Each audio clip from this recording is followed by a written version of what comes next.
momentarily.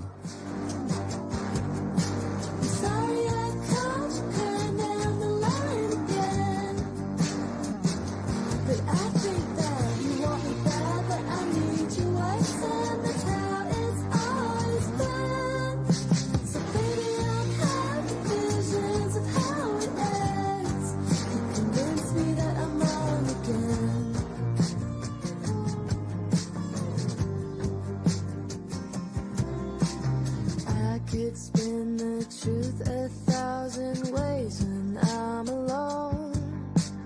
Everything you say, a brand new message to decode. And you like it when I give you a second to miss me. But I find air that's not your exhalation hard to breathe. And I'm sure that a day without you shouldn't be this hard. I give myself a pep talk in an effort to grow up. Baby, I'm stuck, I can't get my will to bend. I'm sorry I called you down the line again. But I think that you won't be bad, but I need you worse than that's how it's always been. So baby, I'm having visions of how it ends. You could convince me that I'm wrong again.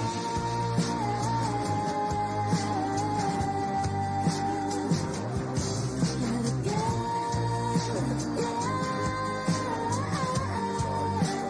Good evening. Good evening and welcome. My name is Sarah Elwell, and I've had the pleasure of leading the Forum Club of the Palm Beaches as its Chief Executive Officer for the past decade.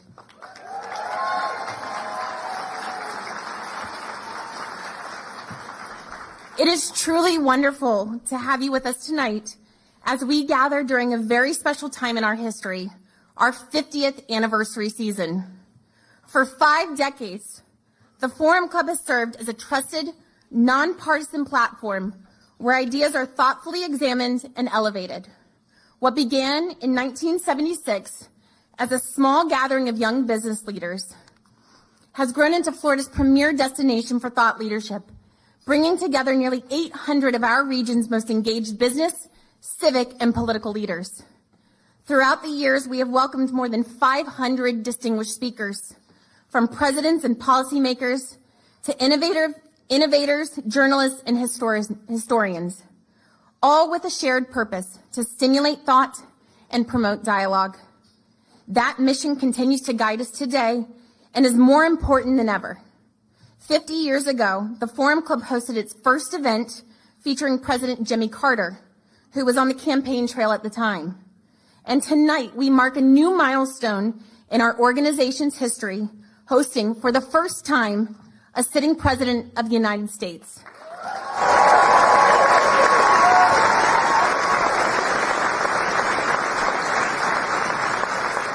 It is a moment that reflects the significance of this anniversary year and the continued growth, relevance, and reach of the Forum Club. Tonight is a reflection of that legacy and of the community that has sustained it for 50 years. Thank you for being here, for your continued support, and for helping us carry this mission forward. Now I would like to invite Reverend Tim Skank, Rector of the Church of Bethesda by the Sea, to please come forward and provide the invocation. Our board president, Harvey Oyer, will then lead us in the Pledge of Allegiance. Please stand if you are able.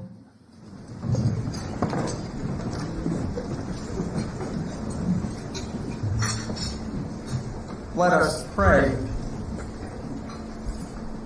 Most holy and gracious and life-giving God, we thank you for gathering us together this evening as we celebrate 50 years of the Forum Club's deep impact on this community. We are grateful for its commitment to encouraging dialogue across difference, for nurturing us and in us open hearts and open minds, and for the pursuit of a more informed and faithful public life.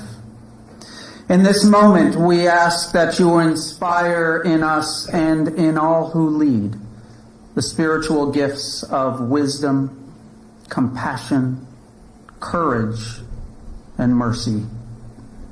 Grant us the grace to be bearers of hope rather than fear, to lift up rather than tear down, to sow peace rather than discord, to unite rather than divide, and to awaken in us an ever deeper reverence for the dignity of every human being. Bless our time together and make us witnesses to your abiding love and grace, both in this community and throughout the world. All this we ask in your most holy name. Amen.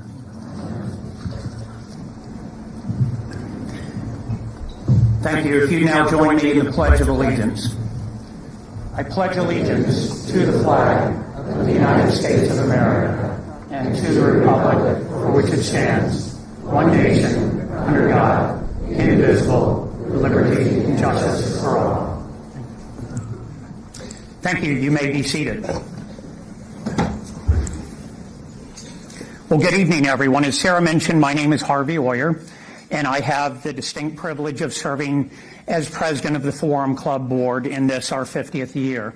I'm truly delighted to see so many of you with us tonight, a lot of longtime friends and some new friends for a historic evening in this organization's life. For 50 years, the Forum Club has stood as a cornerstone of civic life in this community, a place where ideas are exchanged, perspectives are broadened, and meaningful dialogue is not only encouraged, but in fact it's expected. From our earliest days in the old Helen Wilkes Hotel, which is now gone, to the vibrant and dynamic institution that we are today, that commitment has remained constant for 50 years. This milestone anniversary offers us a moment to reflect, not just on the remarkable speakers that have taken our stage, but on the leaders who have guided this organization with vision, integrity, and dedication. The strength and longevity of the Forum Club is a direct result of those who came before us, individuals who believe deeply in the importance of creating space for a thoughtful civil discourse. Their leadership helped shape the organization that we're all proud to be a part of today. So at this time, I would like to take a moment and recognize a very special group of people in the room. If you are a past president of the Forum Club of the Palm Beaches, would you please stand so that we may recognize and thank you for your service.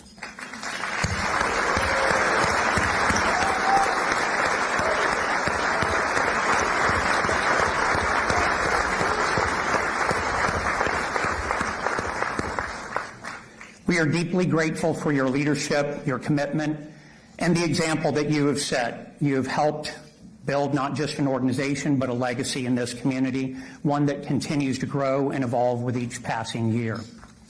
As Sarah mentioned, tonight we also mark an extraordinary milestone, welcoming for the first time in our history a sitting president of the United States. It's a testament to the stature of the Forum Club, the strength of our membership, and the relevance of our mission. But what makes this evening truly special is not just the significance of our guest speaker, but it's all of you. The Forum Club is, at its very core, a community of leaders who show up, who listen, who engage, and who value the exchange of ideas. So on behalf of our board of directors, thank you for being part of that community. Thank you for your support, your participation, and your commitment to the Forum Club.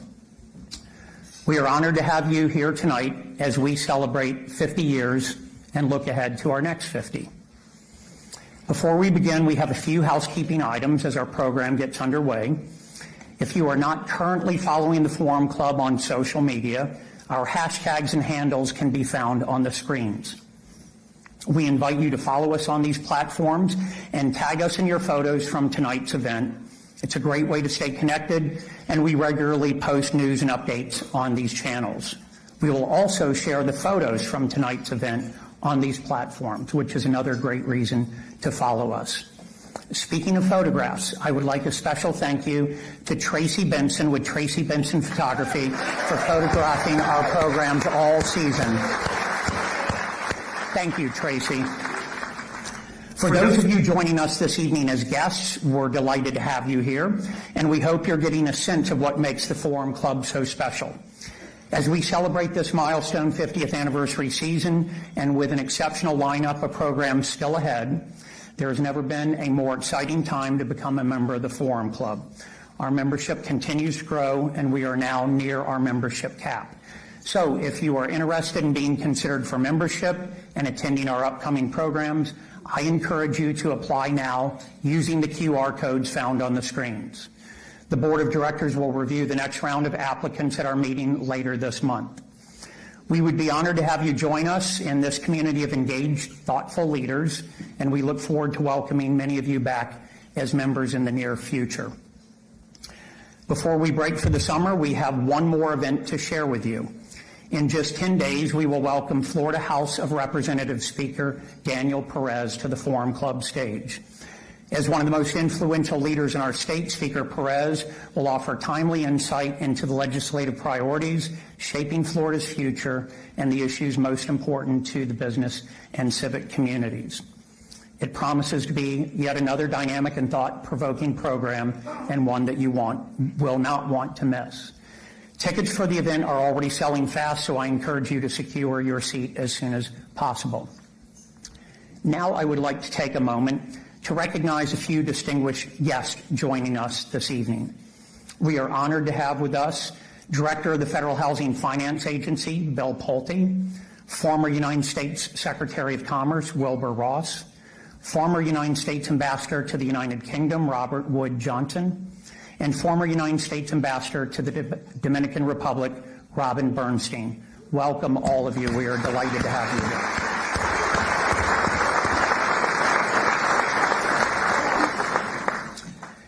Next, we'd like to take a moment to recognize members of the Forum Club who are elected officials and candidates in the audience.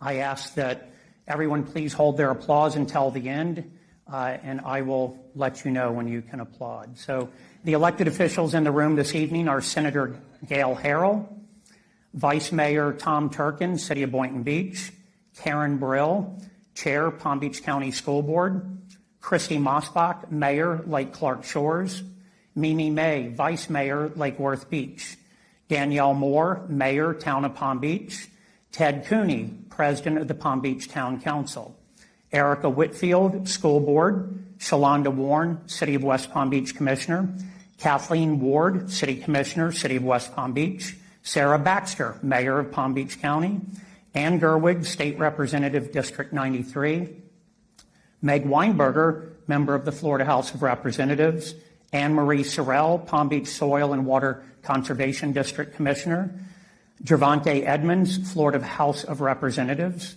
Emily Gregory, new member of the Florida House of Representatives, and Maria Marino, County Commissioner, District 1. Thank you all for your public service. We are grateful.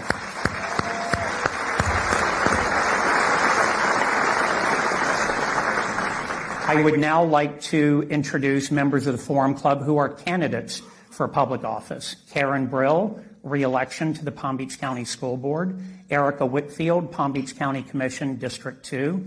Scott Singer, United States Congress, District 25. Gervonta Edmonds, State Representative, District House Seat 88. Emily Gregory, State House of Representatives, District 87. And Christina Lambert, candidate for Mayor of the City of West Palm Beach. Thank you all for offering yourselves for public service.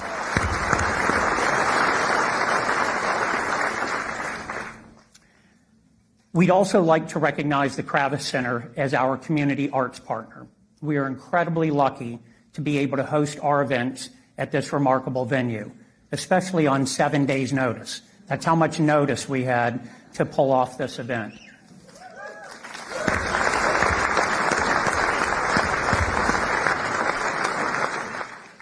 In particular, we're extremely grateful to our board member, Kravis Center CEO Diane Quinn, and the entire staff of the Kravis Center for all of their hard work over many years, particularly this evening. Next, I'd like to recognize Forum Club Vice President Bill Shepard with the law firm of Holland & Knight, Judge Douglas Ginsburg and Dorothy Gray with isit.org, and the trustees of the J.M. Rubin Foundation for sponsoring the students from the Benjamin School in attendance this evening, as well as the online digital database that allows all Palm Beach County teachers and students to access our programs at no charge in the classroom. Thank you for making that possible. We'd also like to thank our President's Gold Circle members, Sarah Alsofrom with GL Homes, Barbara James with Baptist Health South Florida, Don Kizaleski with Florida Power and Light, Barbara Suffless Noble with the J.M. Rubin Foundation, Caroline Villanueva with Florida Crystals, Catherine Rossmel with the law firm of Lewis, Longman and Walker, Alyssa Freeman with the Palm Beach International Boat Show, Angelica Santibanez with Amazon, John Castronova with UBS, and Ken Kinnerly with the James Hardy Pro Football Hall of Fame Invitational. It is their generous support that enables us to host these luncheons and this dinner. First time we've ever had a dinner, incidentally. And we are incredibly thankful for their continued involvement and dedication in the Forum Club. Thank you very much.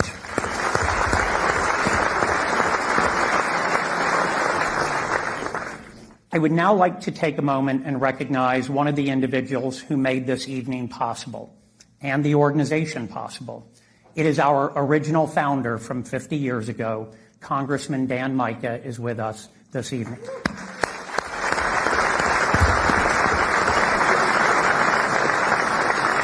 "50 years ago, Congressman Micah had the vision to create a space where ideas could be shared and thoughtfully explored.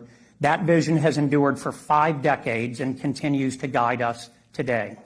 As we celebrate this milestone year, it is only fitting that we pause to acknowledge his vision and his leadership and a very lasting impact on our community. Thank you, Congressman Micah.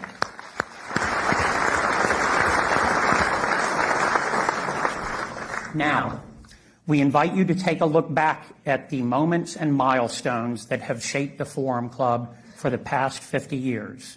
I ask that you please direct your attention to the screens.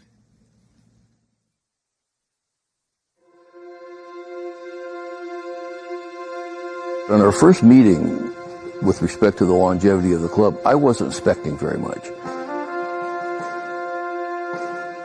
The vision was perfect. The collection of people to put it together with the initial leadership.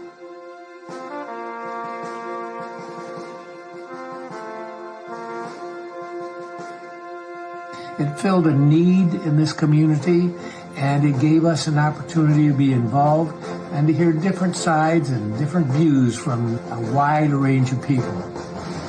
Well, it makes me very proud. It's an amazing organization which has been a fair voice in the community for such a long period of time.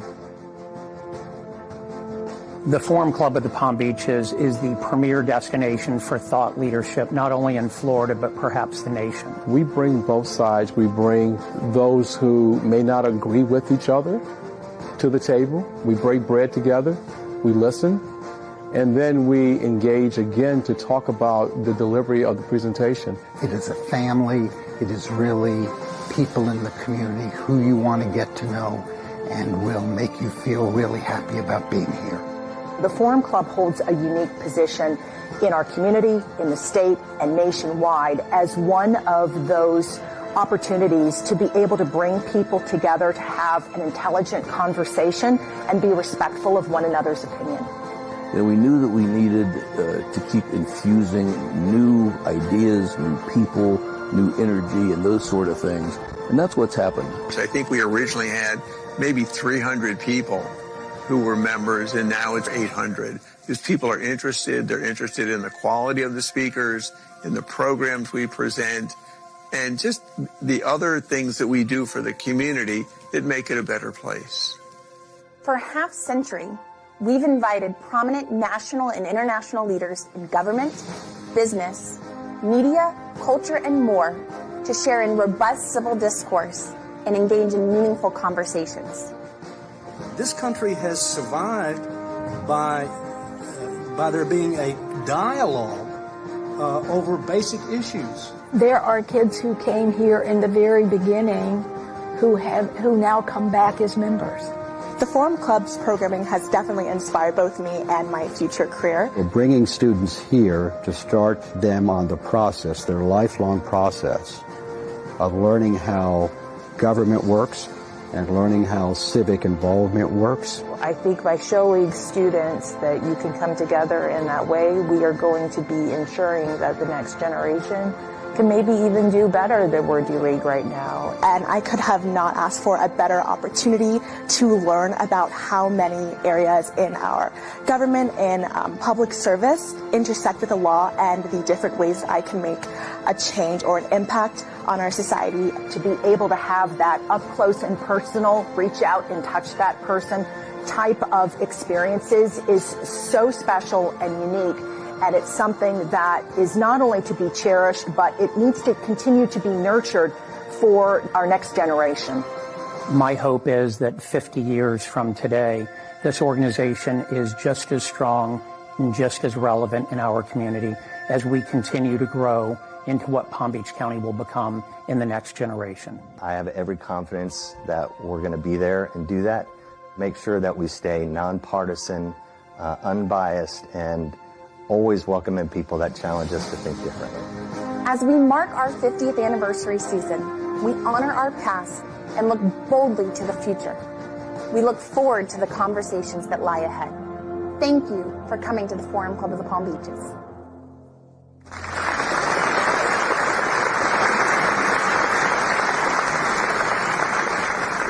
Well, as we've just seen, the story of the Forum Club is not only one of remarkable speakers and defining moments, but a community committed to thoughtful dialogue and thoughtful exchange of ideas. For 50 years, this organization has brought people together across perspectives, across different industries, and across different generations. We are very proud to build on the foundation established by our founder, former Congressman Dan Mica, and to carry that legacy forward with purpose.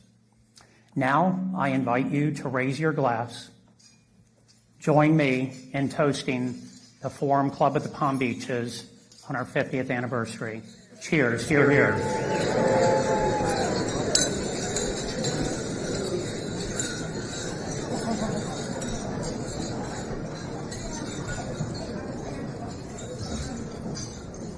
Sarah took my glass of champagne.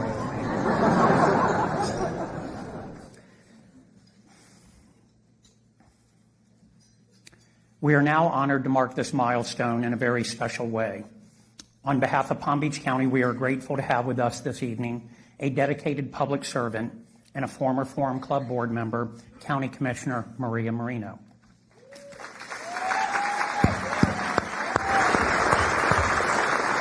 As all of you know, Commissioner Marino has been a tireless advocate for the residents and businesses of Palm Beach County, and we are truly appreciative of her leadership and service.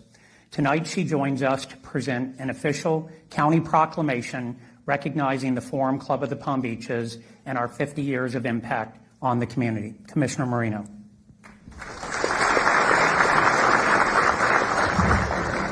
Thank you, Harvey. It was probably 7 months ago when Sarah Kreiser and I were sorry, I'm a little nervous. Oh, my heavens. And I'm not usually nervous in front of a crowd. But it was about 7 months ago that we were talking about the 50th anniversary, and I said, we really do need to do a proclamation. And so if you all don't mind, I'm going to take a couple minutes to read it. It's probably 250 words. It was supplied to me by Sarah, so here you go. So this is a proclamation of the Board of County Commissioners of Palm Beach County, Florida, honoring the 50th anniversary of the Forum Club of the Palm Beaches. Whereas the Forum Club of the Palm Beaches was founded in 1976, I was just graduating high school, with a visionary mission to foster meaningful dialogue among the community's civic, business, and political leaders. And whereas for 50 years, the Forum Club has served as Florida's preeminent nonpartisan platform for civil discourse, providing Palm Beach County residents with unparalleled access to national and international leaders whose actions shape our nation and world. Whereas the Forum Club has distinguished itself as a cornerstone of informed citizens, hosting an impressive array of prominent leaders, ensuring that our community remains engaged and discusses the matter. And whereas the organization has demonstrated an unwavering commitment to the next generation by welcoming thousands of students to participate in programs furthering their learning both inside and outside the classroom. And whereas the Forum Club's dedication to public service extends beyond its live events as it continues to broaden its reach through digital programming, educational partnership, and community collaborations that strengthen democratic engagement. And whereas throughout 5 decades, the Forum Club of the Palm Beaches has upheld the principles of respect, openness, and intellectual curiosity, values essential to a thriving, informed, and connected community. And whereas the year 2026 marks the Forum Club of the Palm Beaches' golden anniversary, celebrating 50 years of elevating public dialogue, deepening civic understanding, and enriching the civic life of Palm Beach County. Now, therefore, be it proclaimed by the Board of County Commissioners assembled in regular session on the 14th day of April 2026 that Palm Beach County honors the 50th anniversary of the Forum Club of the Palm Beaches. Thank you.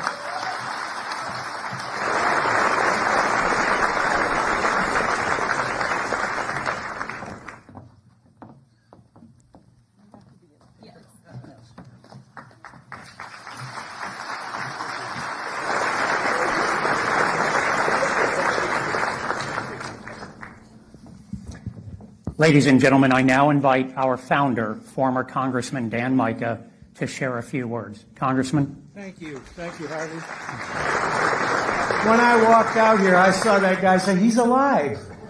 You know, I used to, when I was a member of Congress, every speech jump up and say, isn't it great to be in West Palm or Boynton or Boca? At my age, I say, it's great to be. So, and when Sarah called me, I didn't know that many people were going to come here to hear me speak. I mean, it's incredible. But Harvey has covered everything I have. So there are a couple things they wanted me to do.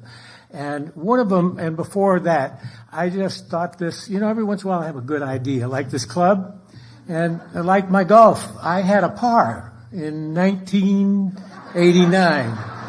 But I have another idea, and I want to just take a serious moment and thank the Secret Service, our law enforcement, and all the people who do so much for us.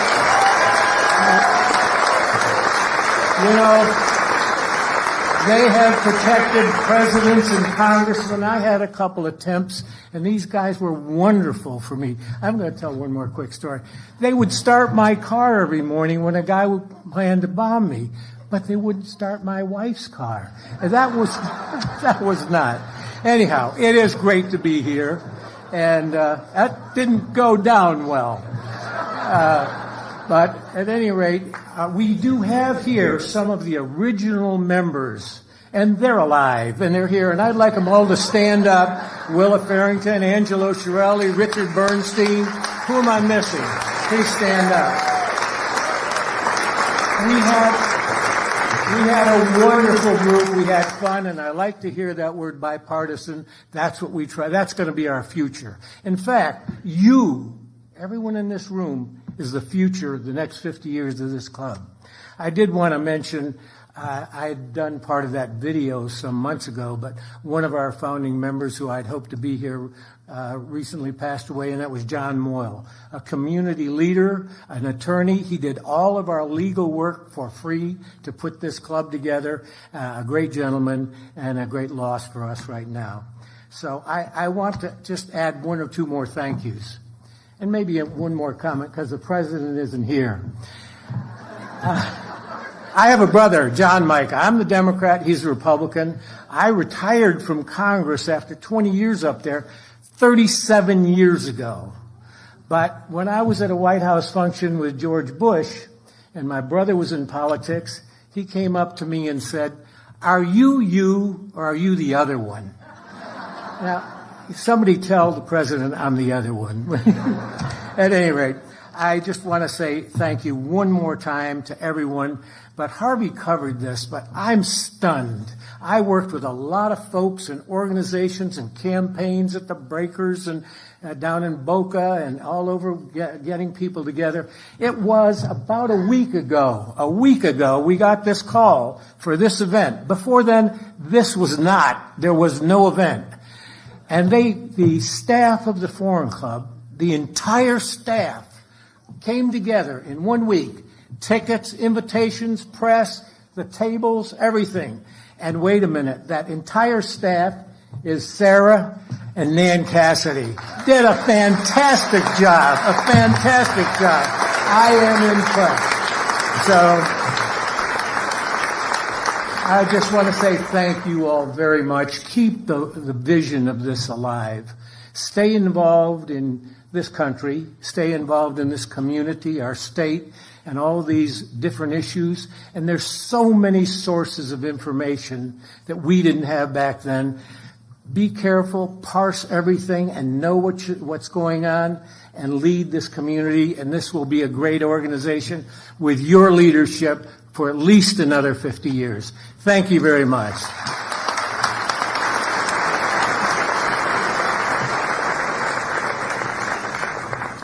Thank you, Congressman Micah, and all of the founders. Thank you.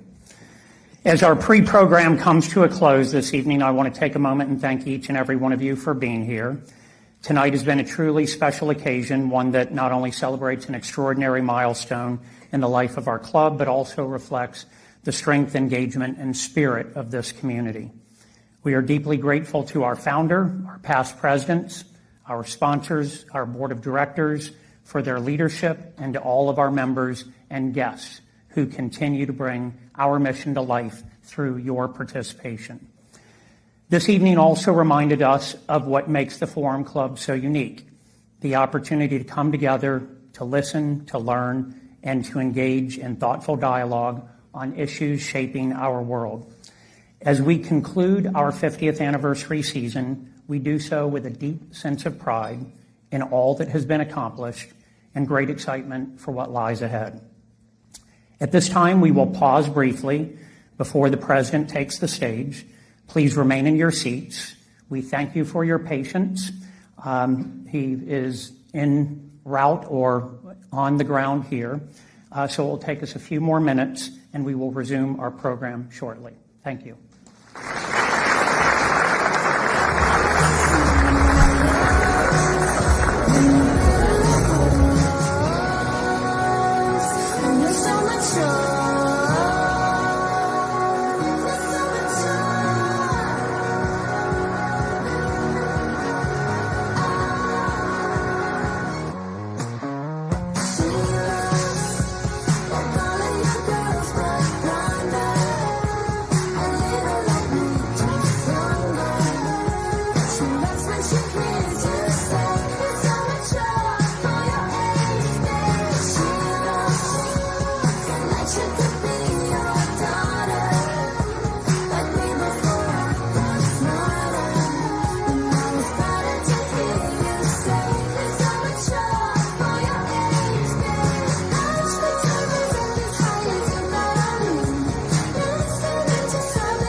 I've been singing, I've been screaming, I've been going all night till my throat's bleeding. I've been crying, I've been dreaming, yeah, I know that you look, but you don't see it. Then my purple is bright, get your attention. Yeah, the look in your eye made me question. Cause you hit me now, I found this feeling.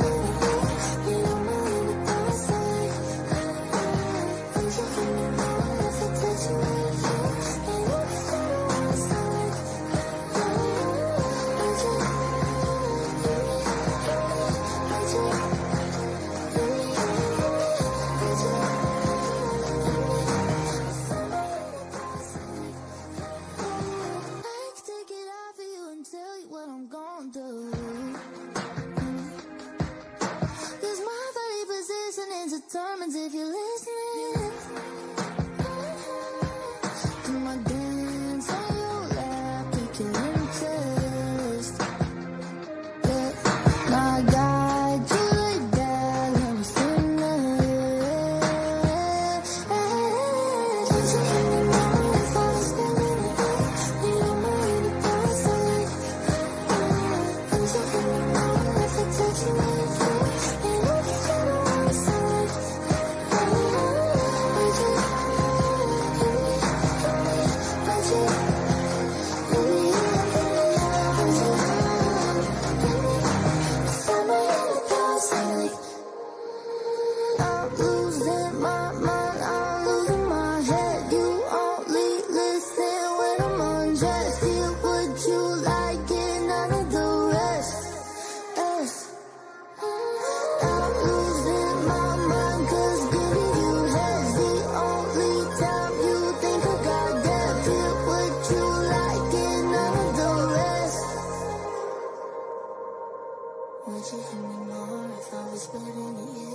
you give me more if I touch you right here? Make everything I want sound like.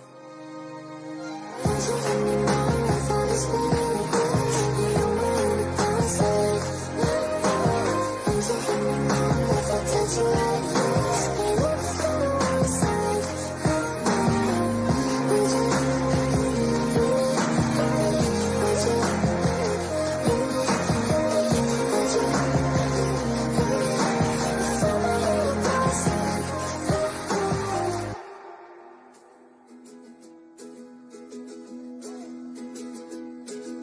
Met her late in the summer, asked her name and a number. She said, whoa, whoa, whoa, whoa, let's take it slow, whoa, whoa. That stolen kiss by the river made me shake, made me shiver. Down to my bones, but I need you more.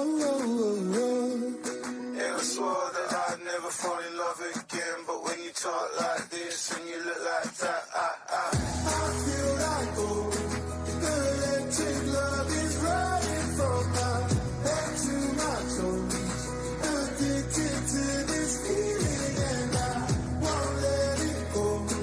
You fell right out the sky, right out the blue.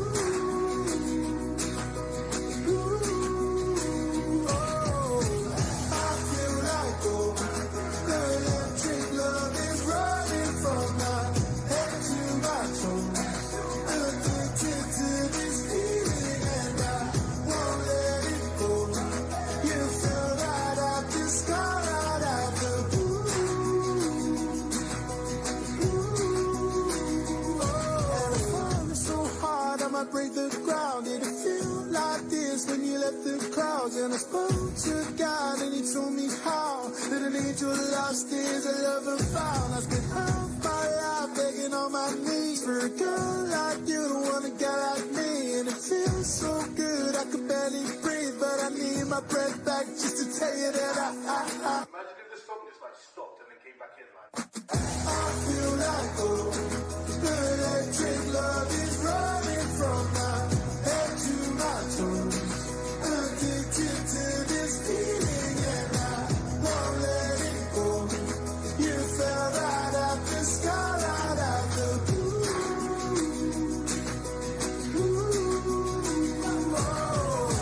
I feel like gold.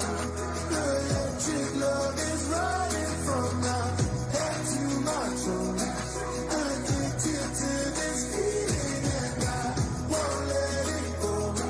You fell right out the sky, right out the blue.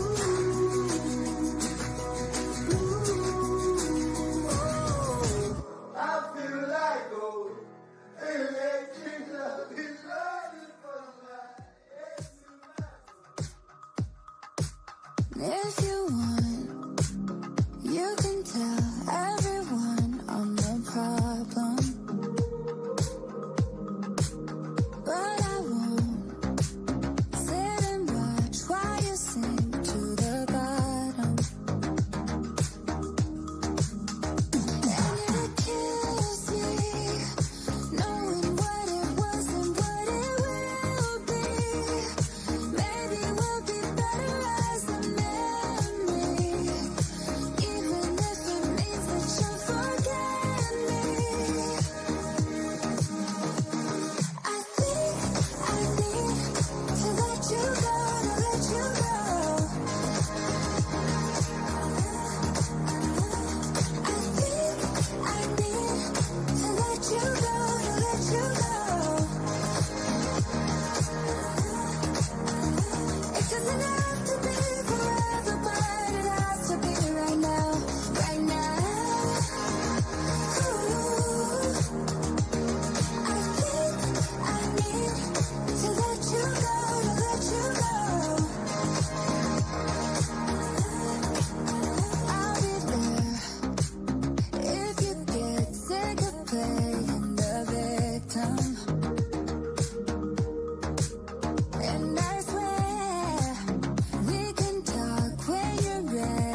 No tears in the club tonight.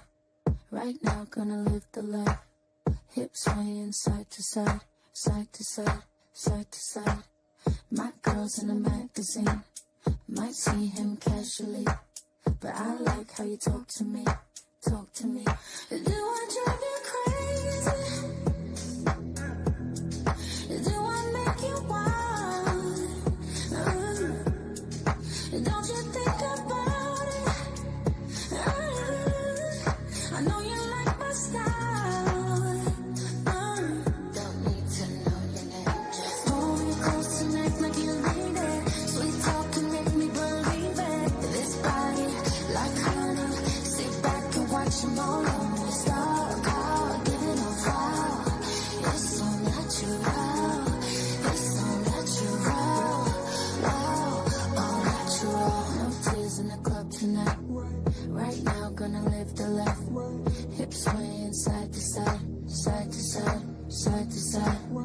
Fresh air in the ocean view. Hop in, we can spend a few. Up there in the Malibu, Malibu. Do I drive you crazy? Do I make you wild? Don't you think about it? I know you like my style. I don't need to know your name. Just pull me close and act like you need it. Sweet talk can make me believe it. This body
Usually not the type to keep on waiting. Usually like to love and leave them fast. Something that you're doing got me thinking I'ma take my foot up off the gas. She said, hey, I like where this is going, so let's just take it slow, slow motion. Been waiting all day to get you in this moment, so let's just take it slow, slow motion. Oh yeah, oh yeah, oh yeah. Alright, alright, alright. So let's just take it slow, slow motion. All day, all day, all day. All night, all night, all night. Yeah, I'ma take it slow, slow motion.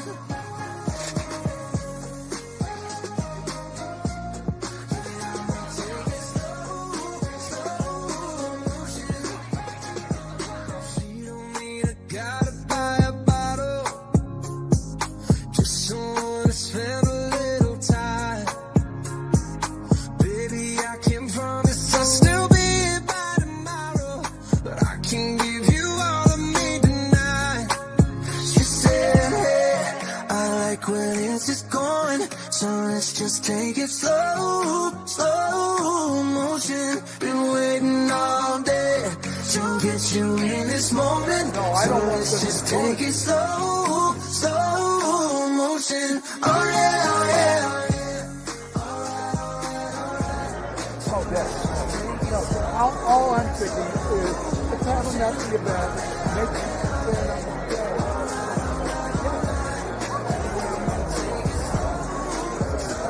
My wife says we have a mixed marriage.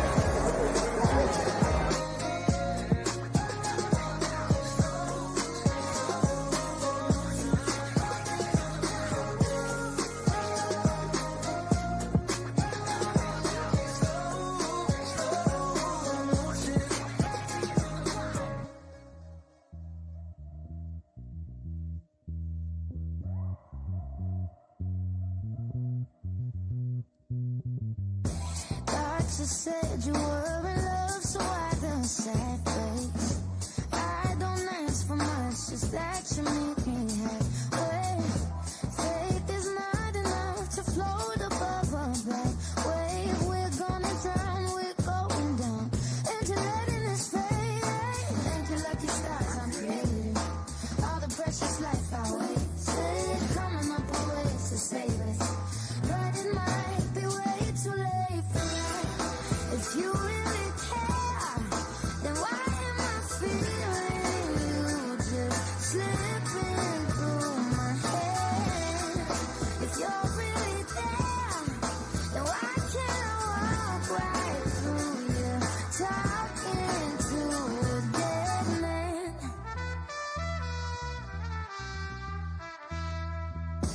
I got no excuse for thinking I could fix it. You leave me hanging just 'cause you don't get the picture.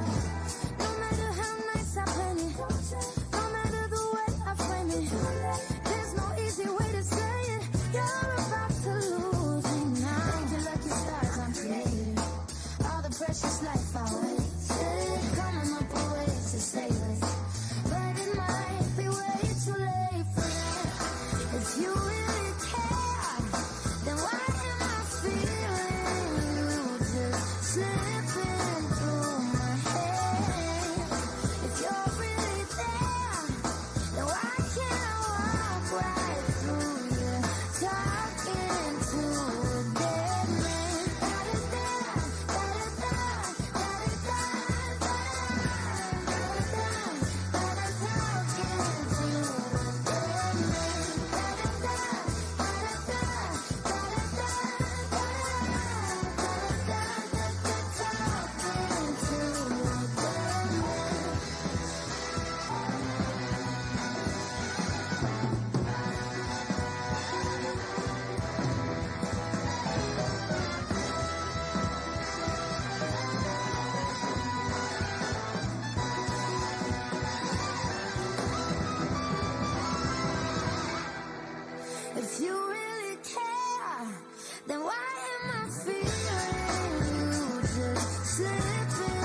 But I miss so bad, baby, girl, just don't cry. Tell me what I gotta do so I can make you mine. I would say, but baby, I know that you ain't far.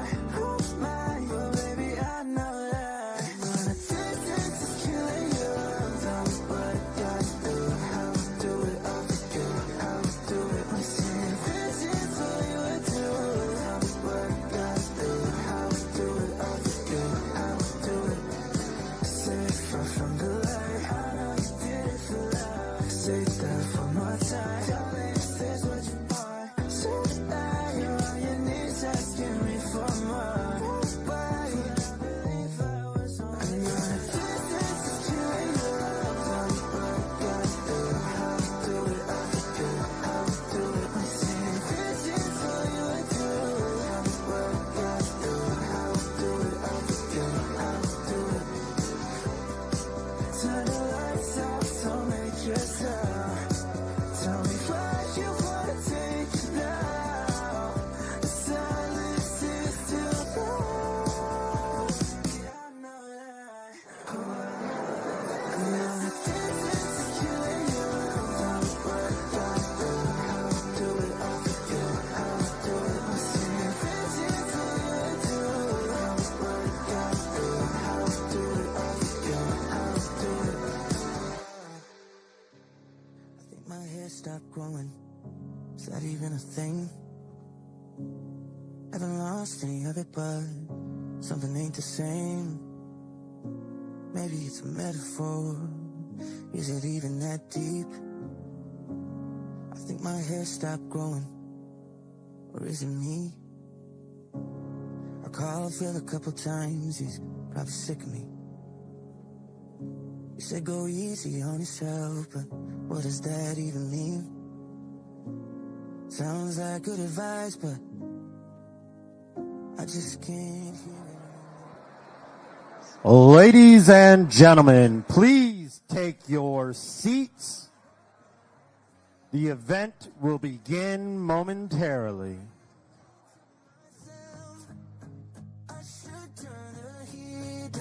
Tell myself to chill out. Till I really hate the way I talk to myself. Hit me like a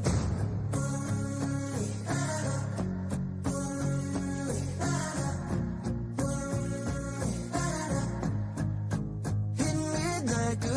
When the hell did I start trying to be perfect? People pleasing, is it ever really worth it? Fake smiling just to pass the time. It's the only way I've been getting by.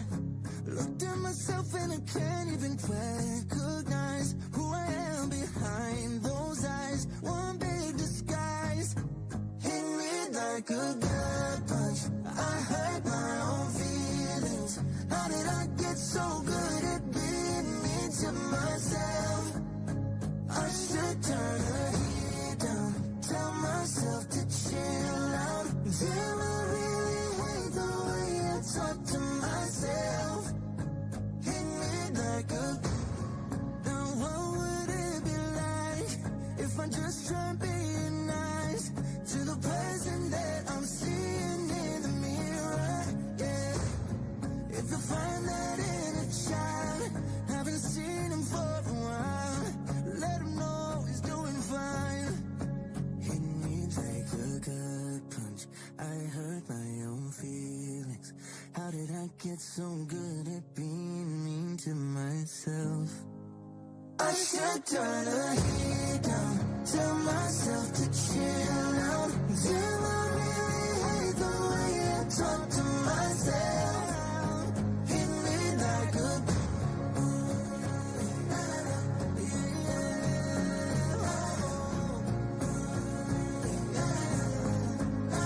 Hit me like a.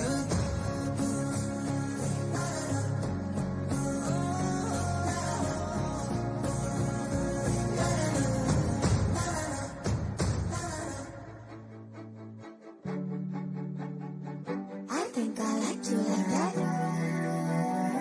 I think I like you like that. I just might like you like that. I think I like you like that. I was thinking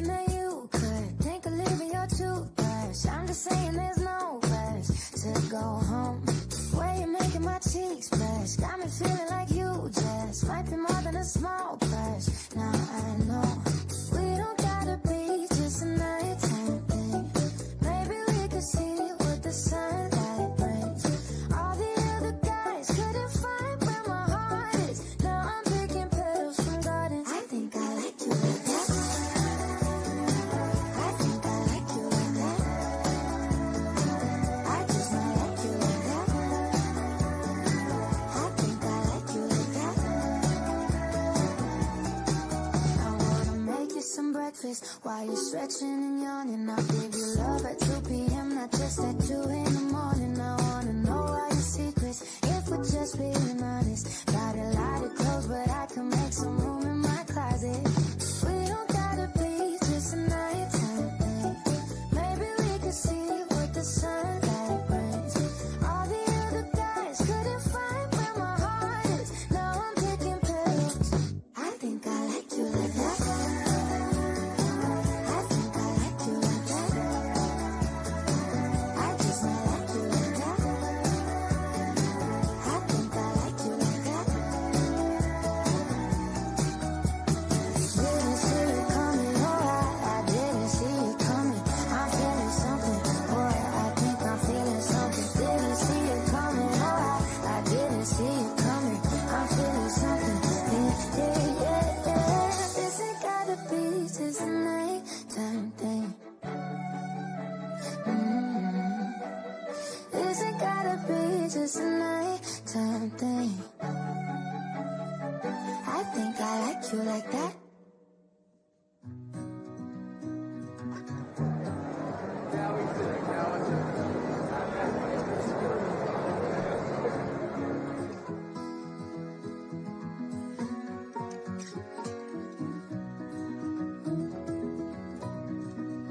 I've heard all the bad news and the bad reviews, couple bad gut feelings. Well, I've had them too, but still I choose to be in love with you.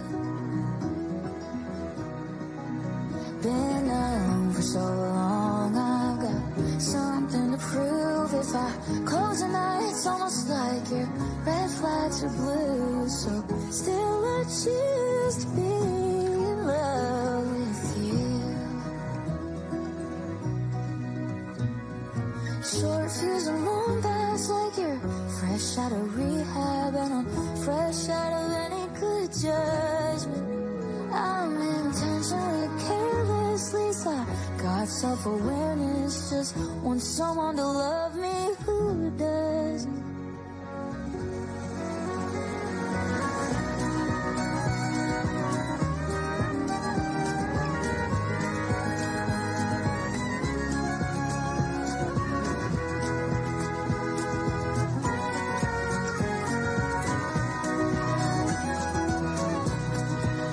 I've heard all the bad news and bad reviews, all the friends trying to save me. Well, I cut them loose, 'cause I refuse to be wrong again. I can't lose another boy that's not even my boyfriend. Still I choose to be in love with you. Still I choose to be in love with you.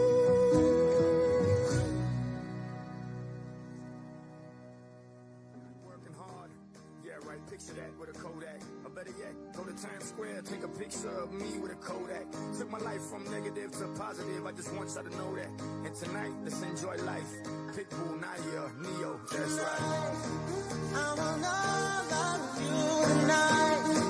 Give me everything tonight. For all we know, we might not get tomorrow. Let's do it tonight.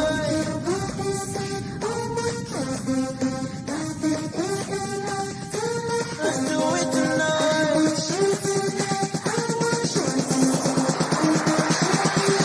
Grab somebody sexy, tell them hey.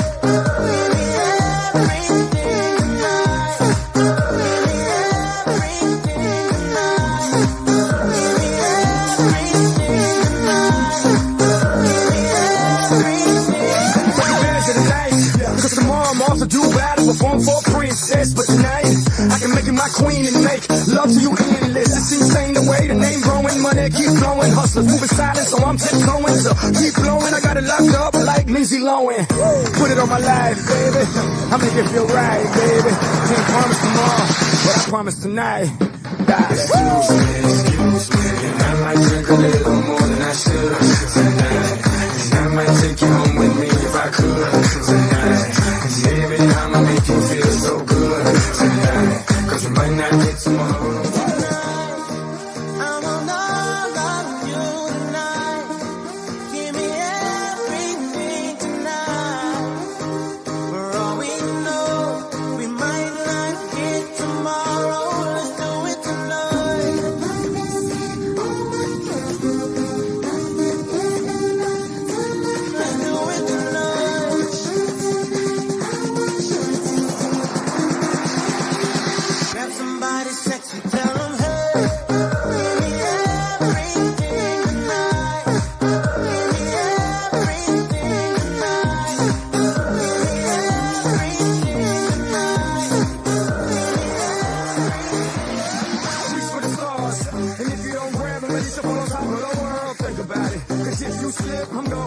Yo, girl, what I'm involved with is deeper than the Masons, baby, and it ain't no secret. My family's from Cuba, but I'm an American. I don't get money like secrets. Put it on my life, baby.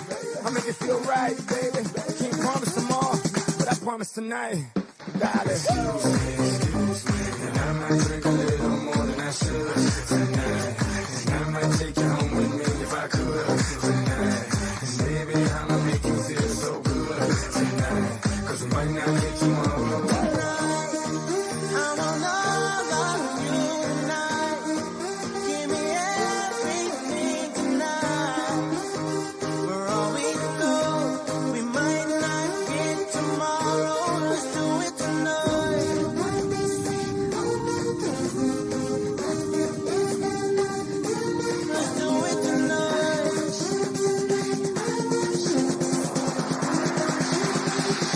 Somebody sexy, tell them, hey, give me everything tonight.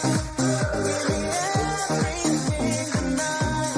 Give me everything tonight. Give me everything tonight. Excuse me, and I might drink a little more than I should tonight. And I might take you home with me if I could tonight. And baby, I'ma make you feel so good tonight. Cause we might not get tomorrow.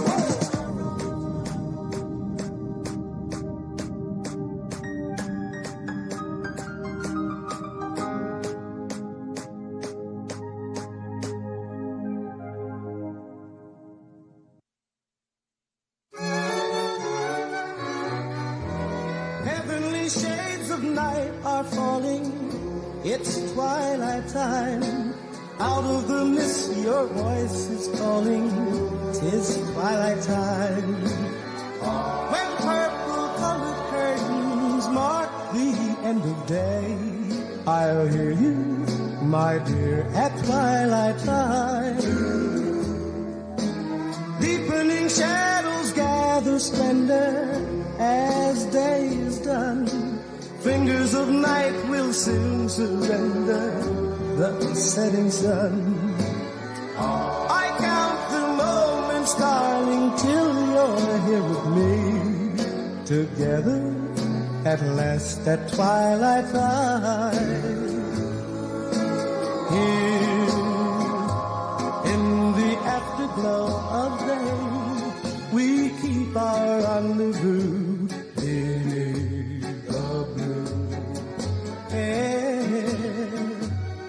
In the sweet and same old way, I fall in love again as I did then.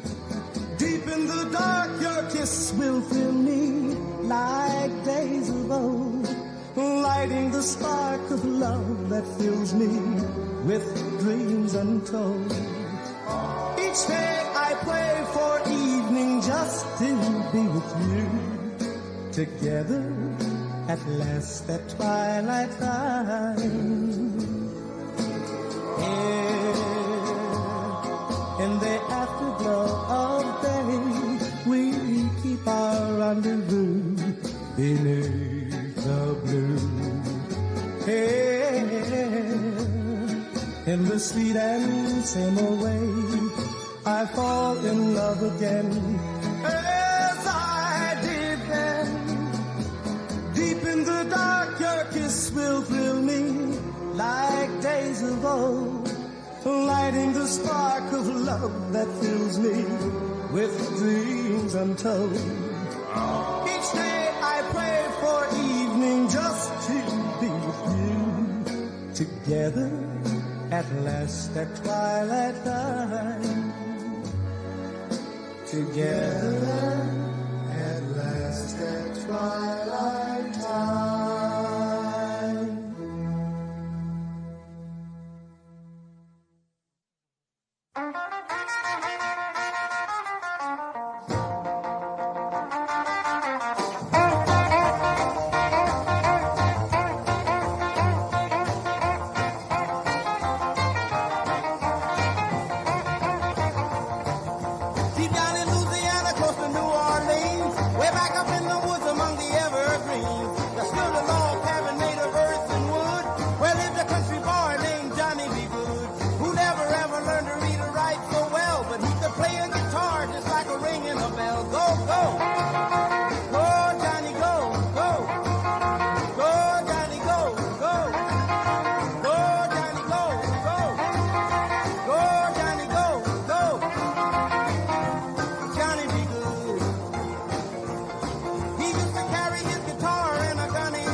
She forgot all about the library like she told her old man now.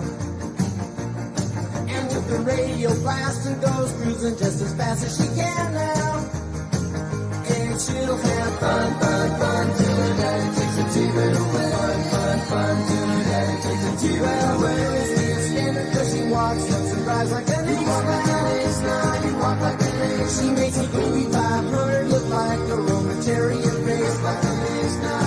A lot of guys try to catch her, but she leads them on a wild goose chase. Drive like an ace, now you drive like an ace. She'll have fun, fun, fun till her daddy takes the TV away. Fun, fun, fun till her daddy takes the TV away.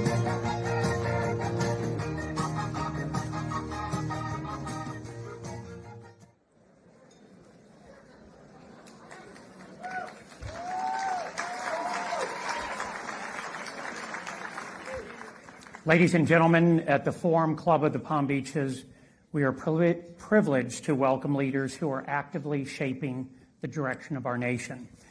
Tonight, we welcome the person who is shaping not only our nation, but our world. We are deeply honored by his presence and willingness to share his valuable time with us.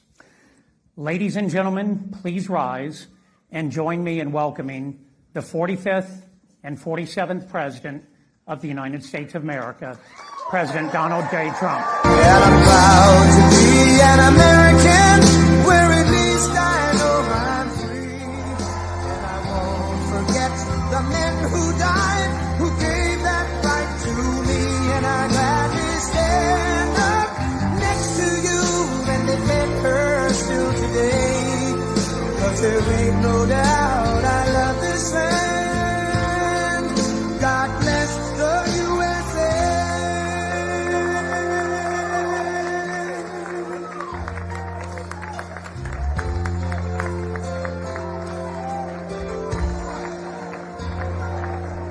From the lakes in Minnesota to the hills of Tennessee, across the plains of Texas, from sea to shining sea, from Detroit down to Houston and New York to LA, where there's pride in every American heart, and it's time we stand and say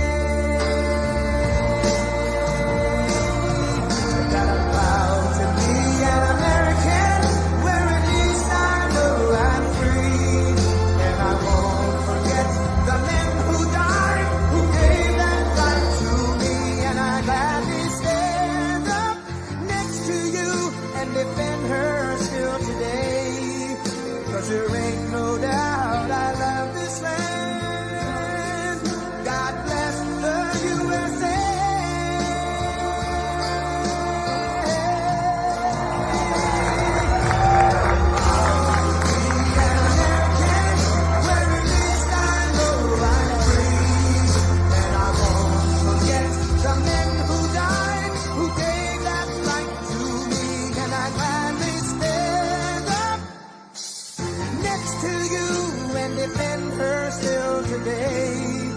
Cause there ain't no doubt I love this land.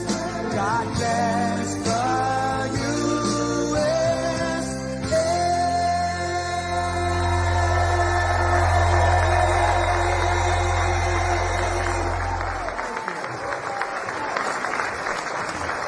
Harvey's book. Anybody want a folder? Hello, everybody. This is great. And I want to thank Harvey. I want to thank everybody. So many friends in this audience. You know, I'm very familiar with the area. And our country is hot. We're doing a good job. We're doing a good job. Stock market just hit another high for the 59th time in 1 year. And it's been really great. But I want to thank especially Harvey and all of the people, his beautiful wife, Christina, daughter, Eve. And he really put his heart and soul. He's a wonderful man, a great attorney, a very legitimate person. Sit down. Come on, we'll be here. What the heck? It's a beautiful evening in Palm Beach. Sort of semi, isn't it? Huh? It's a very hot area. It's a hot area. It's one of the hottest areas anywhere in the country, if you think, right? It's a pleasure to be back with so many friends and neighbors in a place that I love and a place that I call home, Palm Beach. It's been, I've been here for a long time. And I begin by congratulating the Forum Club on 50 incredible years. The Forum Club, wow. Harvey asked me if I do this. I said, no, I have a big speech. You know, I just had a big speech. You probably saw a big. And it's all over television. I said, where am I going now? He said, you're going to Kravis Center. But you know, honestly, Kravis Center is terrific. And I mean, somebody said, you know, so you don't really have to do it. You can call up and probably do it. I said, are you kidding me? Can you imagine? This is a crowd where I know so many killers, very successful people. Some are nice, some are horrendous people, but I like the nice ones and the horrendous ones also. We have some really killers. I'm looking out there. Oh, these people, I've had to deal with them my whole life. They are brutal, but you know, you get friendly with brutal people too. I'm dealing with some quite brutal people right now in the lovely country of Iran. They are very brutal, and I will tell you, we're doing very well. You cannot give Iran a nuclear weapon. It's all I can say. You can. Because they would use it on a place called Israel very quickly, and they would use it in the Middle East, and they'd use it in Europe, and I guess we'd be next, and it's not going to happen. Don't worry about it. We've taken apart. We've taken their Air Force is non-existent. It's gone. Their Navy, they had a very strong Navy. They had the strongest Navy by far in the Middle East, many times over. They have 159 ships. Every single ship is at the bottom of the sea right now. They have no anti-aircraft capacity. They have no radar. They have no leaders. Actually, their leaders are all gone, too. It's part of our problem. We don't know who the hell we're dealing with. They call up, this is Mohammed so-and-so, and I say, are you a leader? We're looking for a leader. It's the only country in the world. Nobody wants to be a leader. You know, they say, would anybody like to be president? And there are no takers. But I think we're doing a great job over there, actually. We have they use the Hormuz Strait as a weapon for many, many years. They said they'll close it. So they closed it, then I closed it on them, which is sort of, they want a little business. They get no business. But it's going to work out because everything works out. You know, you look at what we did with Venezuela. That was an amazing military maneuver. And now we have a great relationship with Venezuela. 100 million barrels of oil we've already sold. It goes down to Texas. It goes to be refined in Texas. 100 million. We're going to be over the next month, it's going to be another 100 million. And you'll be happy to hear this because you're a lot of great business people here. This is the first war that you've seen in the United States for a long time where we actually have paid for the cost of the war by about 37 times already. In other words, it cost us a lot. We had those big, beautiful aircraft carriers, lots of planes and everything else, but we've paid for it many, many times over. And we're getting along great with the people, the leaders of the country, and we're working with them very closely, and they're relying on us totally, and the relationship is very good, and they're doing more business now than they've done in 15 years probably, and we have the oil companies all moving in, the big American oil companies are all moving in. It's really been amazing. And then I said, well, all right, now we can take a little pause. We ended up doing you all know, you people that probably see the stock market more than almost anybody in the world. There's no group in the world that's more stock market oriented than the people in front of me. Many of you are responsible for some of those successful stocks. But the stock market hit today an all-time high again. It hit one yesterday, hit one the day before, during what they call a military operation. You know, they don't like the word war, and they call it a military operation because that way you don't have a war, you don't have legal problems. But you ever hear a situation where we're knocking the hell out of somebody and we have a Congress, please, you've only got 3 days left. We spent 19 years in Vietnam. We spent 12 years in Iraq. We spent 7 years in another place, 2 years in another one, 7 years in another one. We had another one for 14 years, and we're in there for 6 weeks. What's taking so long? Now, we could leave right now. Right now, if we left right now, it would take them 20 years, 25 years to rebuild the place.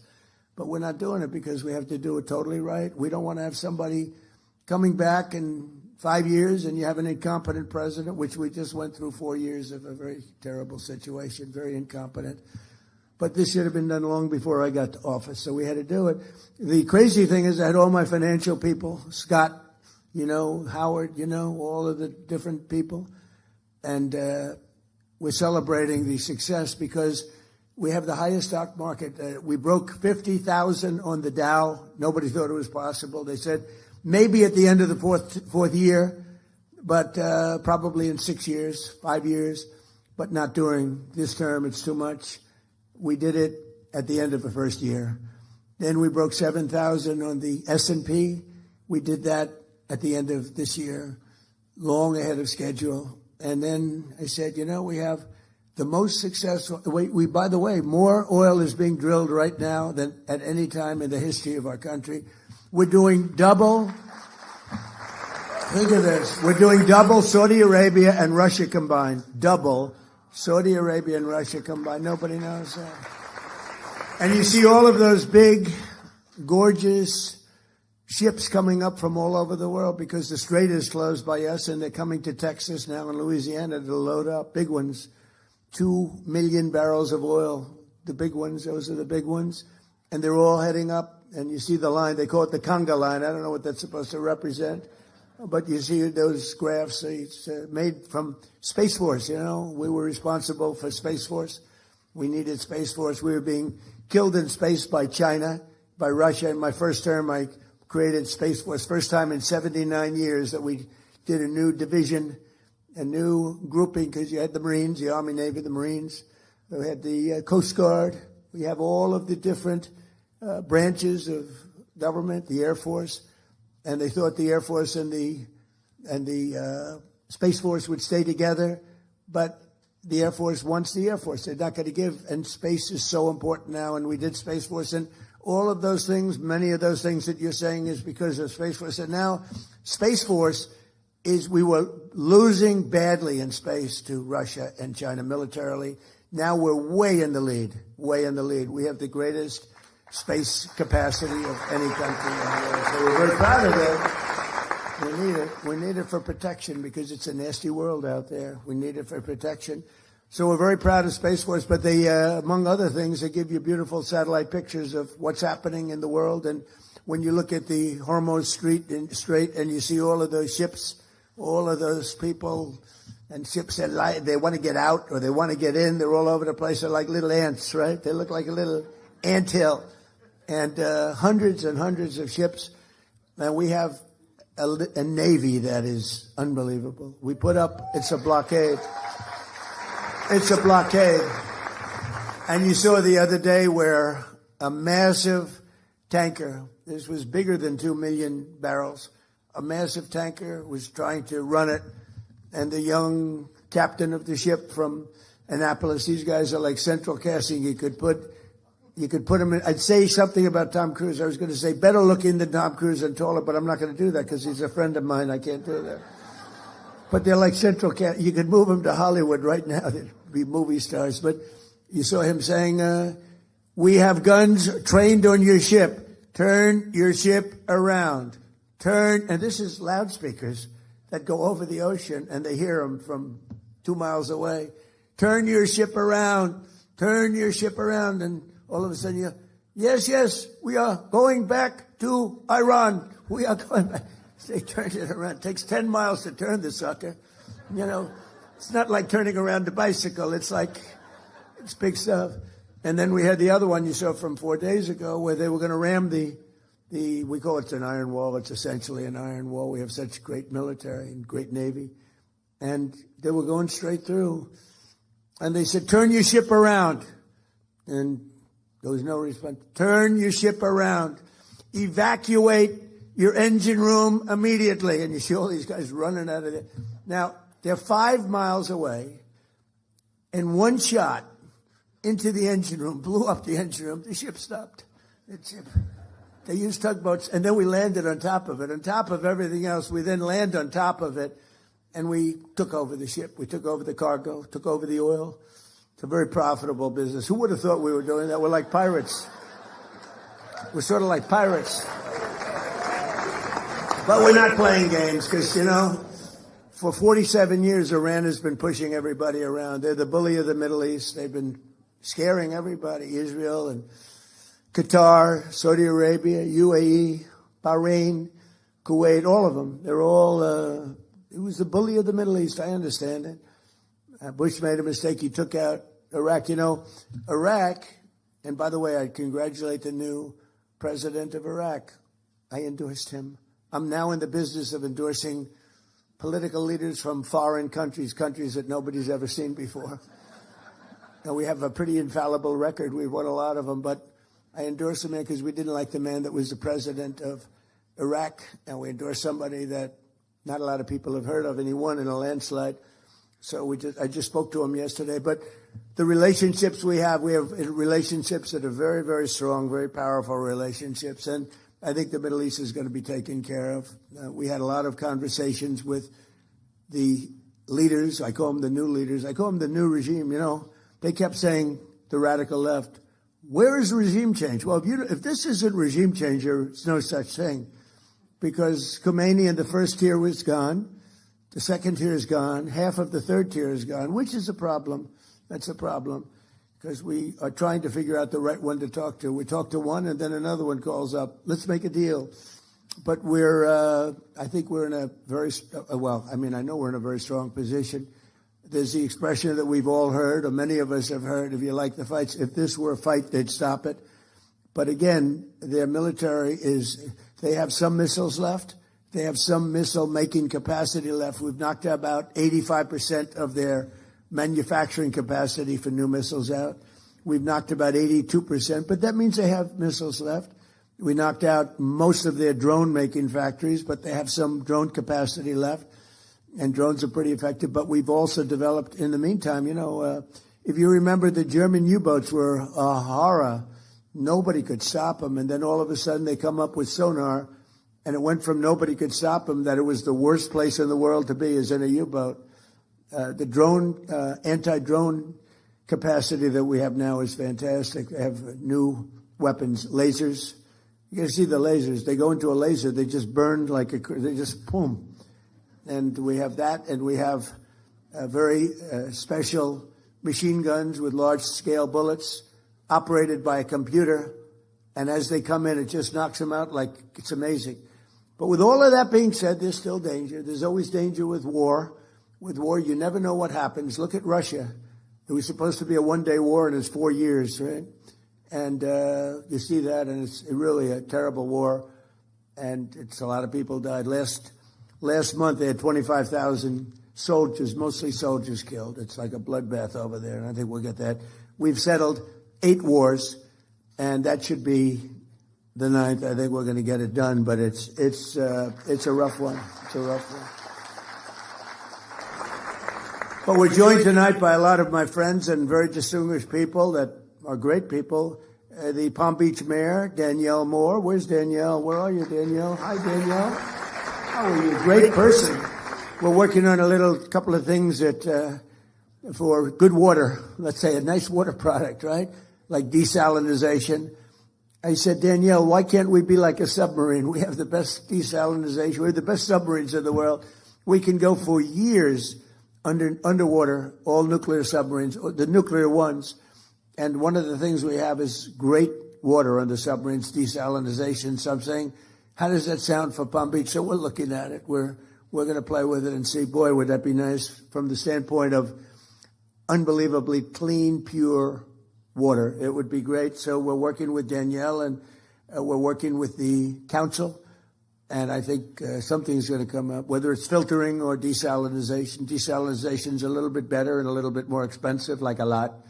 But, anything used by the Navy is the most expensive. But think of it, they can go forever in a submarine. Nuclear submarine can guide at just about top speed for 35 years without refueling. Can you believe it? Going at a very fast. We have the greatest submarines anywhere in the world. Nobody close. We're 15 years ahead of any other net. We have the greatest military in the world. I rebuilt it. I rebuilt the military in my first term, and I didn't know I'd be using it this much my second term, but certain things have to be done. It was sad when in Afghanistan, some of it was left behind by people that should have never happened. Getting out, we wanted to get out. We were going to get out easily. We would have won and then gotten out. We would have gotten out with great pride.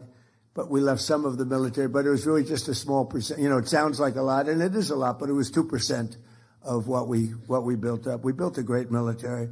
But our submarines can go by nuclear power. Think of that. They can go for many years without stopping. They have water capacity, Danielle, unlimited water capacity. The one thing they don't have, you know what it is? Food. They have to come up every 90 days for food. The only thing we can't figure out is food. A little simple thing like that. So, but it's really amazing. Some of the things that we're able to do with the military, with a lot of other things too. Palm Beach Council President Ted Cooney. Thank you, Ted. Thank you, Ted. Good job. Good. Palm Beach County Administrator Joe Abruzzo, who's a phenomenal. You got a diamond there. Hey, it's I know a lot of town administrators, and you don't want to. This guy is a diamond. Thank you very much. You're doing a fantastic job. Thank you, Joe. A friend of mine, even though he's a Democrat, sort of a Democrat. I don't know if he's a Democrat, but he goes as I'll tell you one thing, he's a great sheriff, and he's a popular guy. Sheriff Rick Bradshaw.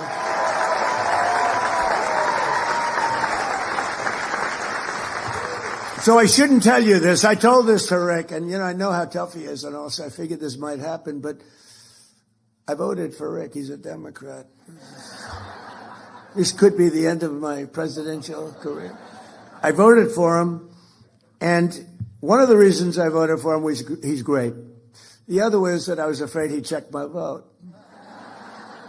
And you know what? I think he did, because there was a story in one of the papers that, I don't know, I did some filing, and they actually checked my vote, and I voted for Rick. So that's pretty good, right?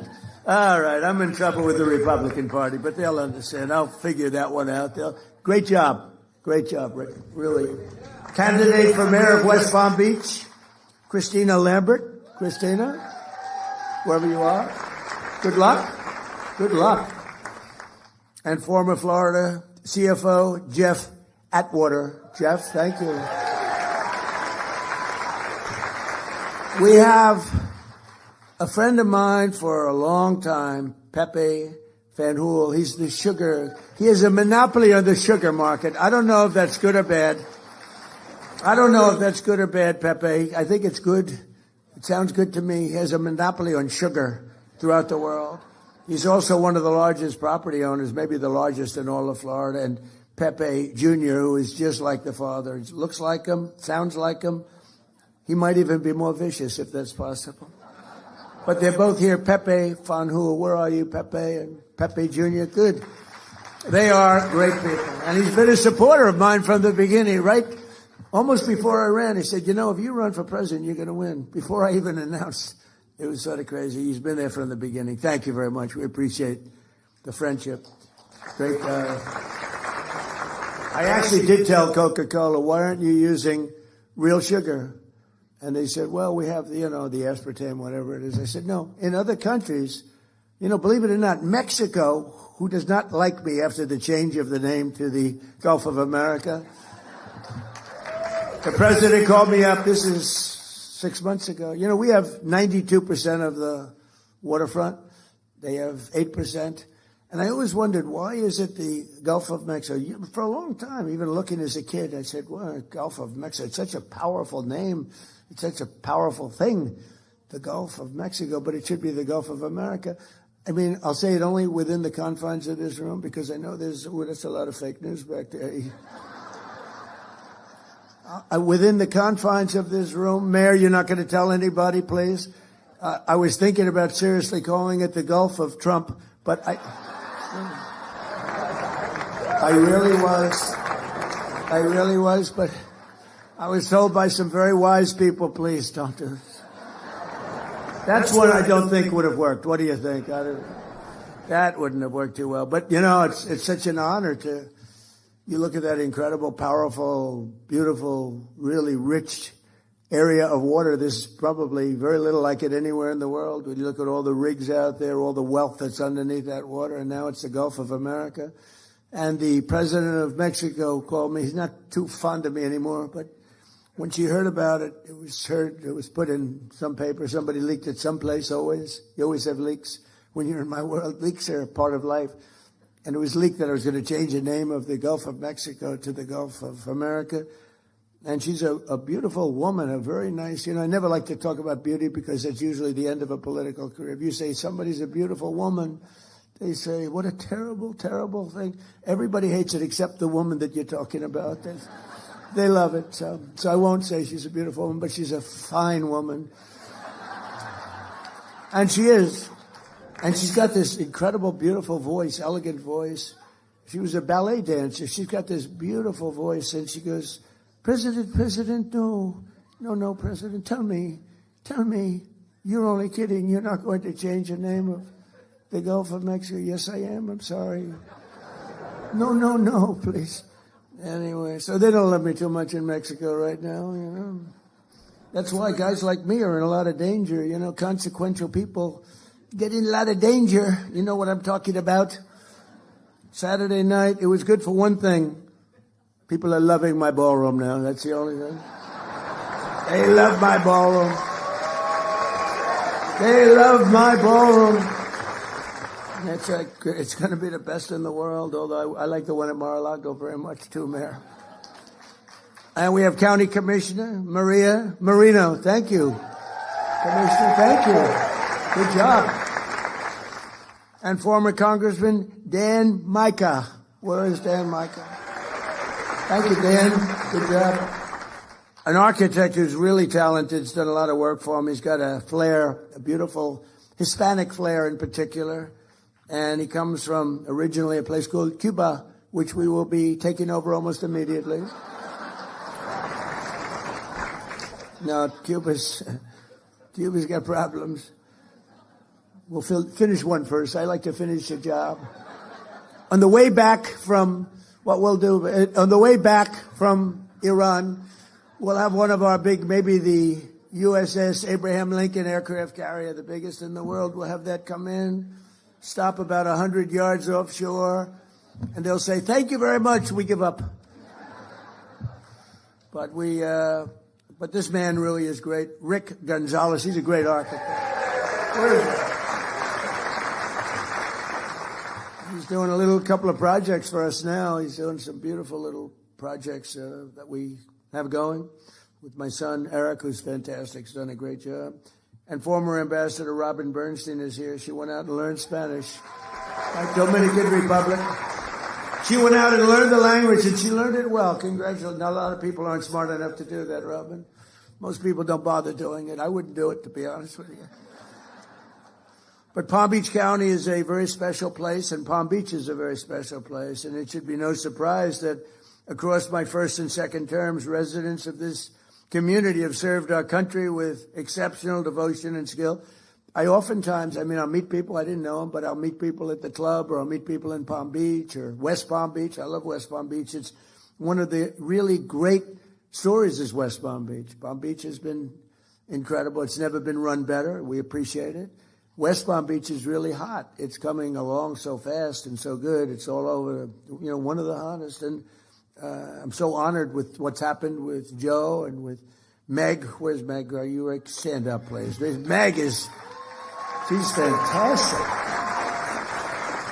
But I do want to thank you, and I want to thank everybody that voted. We had a bipartisan vote, if you can believe it. I'm not used to that, when you have Democrats voting, but with a name change on the Southern Boulevard and the airport, and I can only tell you we will work to deserve that name, and we love you guys, and we're working with you in Washington and a lot of different things, and I think it's been a great partnership. Florida generally, but this area, I feel so strongly about it. We have to help and make it even better. All over the world, they love it, and they talk about it, and we have to make it and keep it first class and the best. But I want to thank you very much. I know how hard you worked on that. She's a really great person, and I don't know what her future is, but I think it's really good politically. I think she's fantastic, and she loves animals, right? She loves her and her husband. They love animals, and that's good. That usually is very good for votes. I was never as much, they all wanted me to buy a dog when I went to the White House. They said, sir, you'll be the first president in 68 years or something that doesn't have a dog. I said, it's not going to work for me. No, they like pictures of Biden walking his dog, but his dog was a vicious dog, kept biting our Secret Service people. No, we had 28 bite problems. 28. This was a violent dog. That's not a dog I'd want. But for 60 years, I guess, even longer, every president's had a dog because they do it for votes. Some of them do it because they love the dog. Probably most of them do it for votes. And I thought it would look quite fake. Like the fake news, it was quite fake. Can you imagine? Donald Trump has purchased a lovely, lovely little poodle. And he walks him religiously every day on the White House grounds as he's inspecting the ballroom that's going up.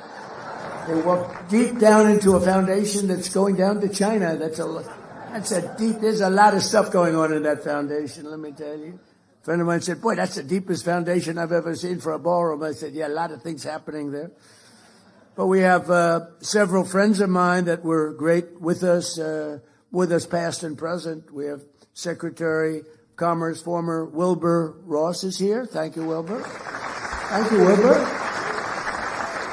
We have former Ambassador Woody Johnson, who's a great guy and you were a great ambassador. We appreciate it, Woody.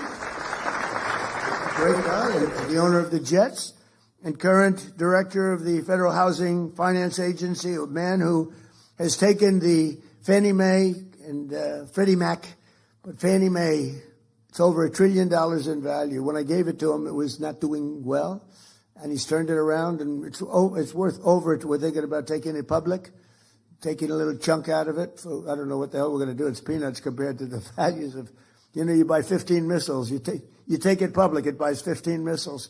But Bill Pulte, where are you, Bill? Bill.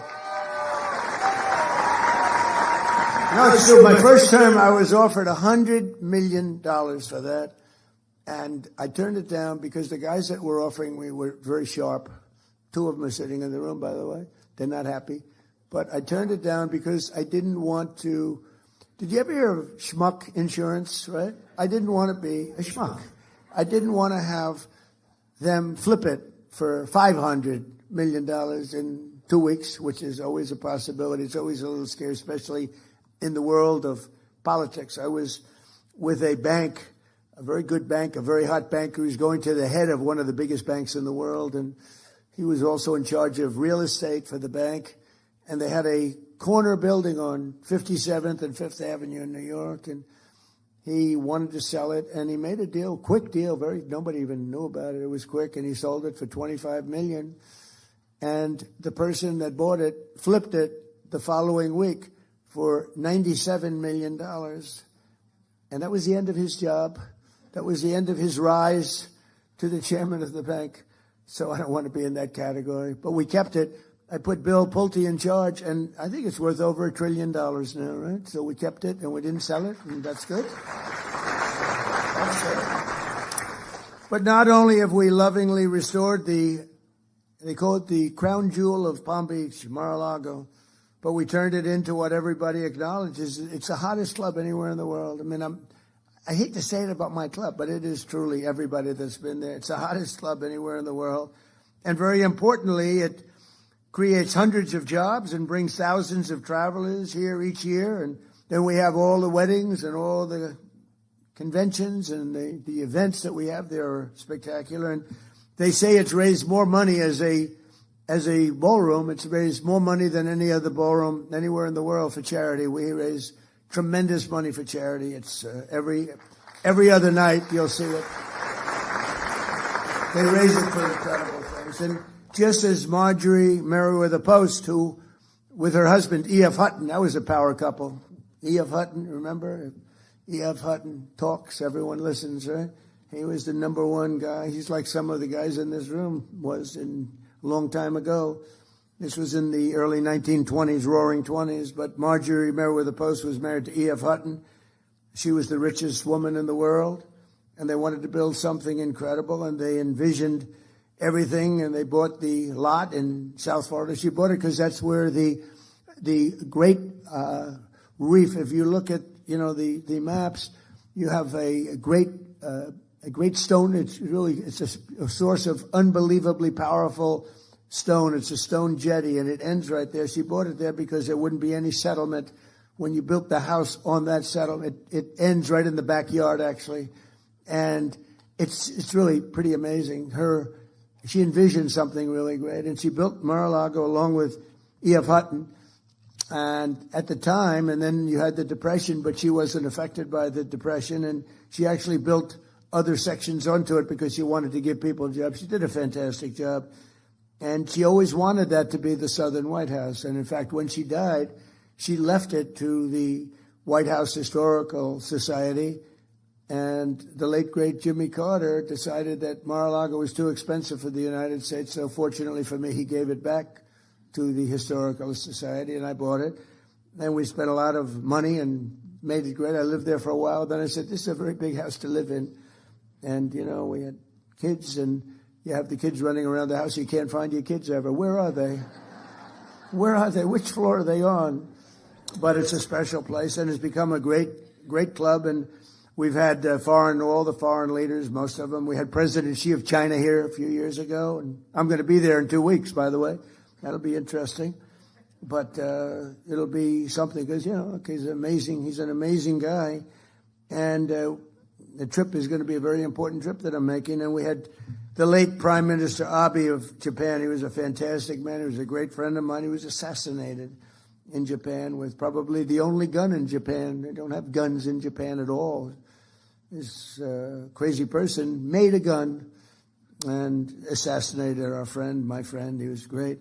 And we've had a lot of the other top leaders of the world at Mar-a-Lago. So good for Palm Beach. You know, it's interesting. They have a lot of Secret Service, as you can imagine. Probably gets even more, but we have a lot. And I have friends that are very rich, very powerful, and they don't complain. They sort of love it because the president is in your community, not me. It's the president the president of the United States is in your community, and they're so proud of it. I mean, people that are in this room that are very, very substantial, as big as it gets on Wall Street, and they have houses that are beautiful, and they have to go around. They have to go to one bridge or another bridge. They get thrown around like piñatas by the Secret Service. Get the hell out of here. These are people that never get spoken to. You know, the Secret Service, these guys, they don't have a lot of expression. They do a very good job.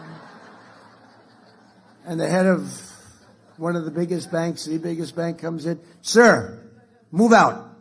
What? Move out right now. Come on, let's go. He said, nobody's ever spoken to me. And yet they don't mind. It's crazy. They don't mind. They're honored to have the president, you know, whether it's me or anybody, they're honored to have the president in their community. So it's great. And it also gives you a lot of additional security. You get a lot of freak security. Mayor, I have to tell you, you probably have the safest community in the history of the world, if you want to know the truth. Nobody's coming into Palm Beach to do any robberies, okay?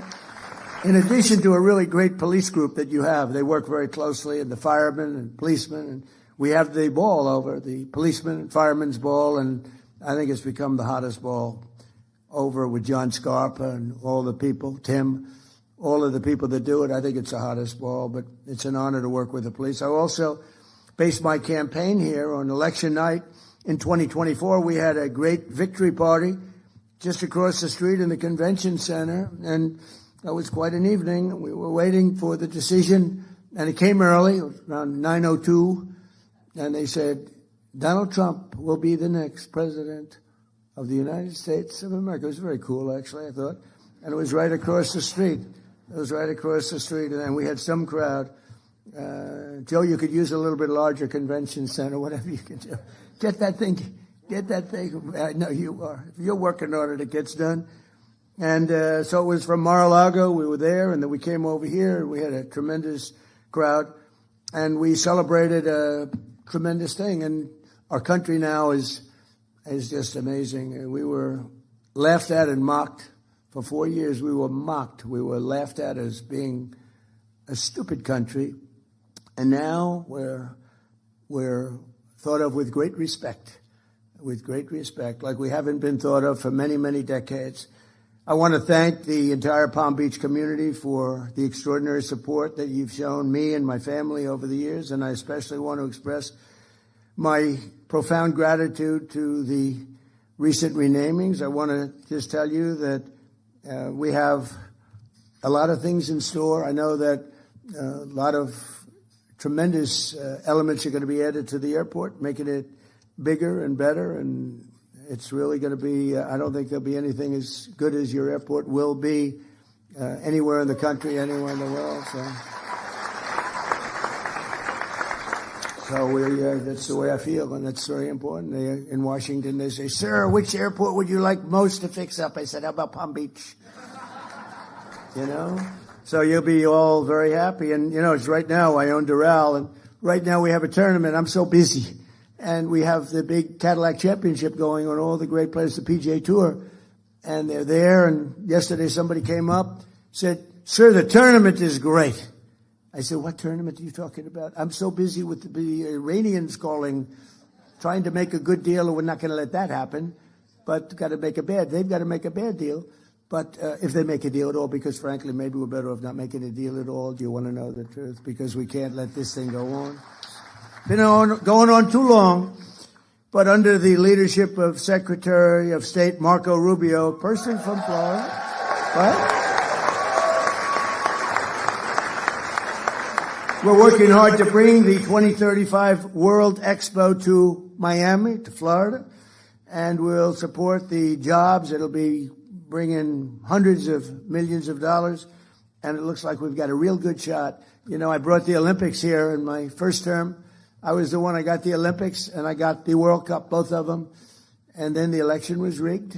You see that now? How about the Southern Law, Poverty, whatever the hell they call it, where they supported the Ku Klux Klan and all sorts of other things, only to fight the Ku Klux Klan politically. They out there, "We are fighting the Ku Klux Klan." They're the ones that are supporting it, giving it hundreds of, and many others, some even worse if that's possible. And now we found out, we got a whole lot of stuff coming.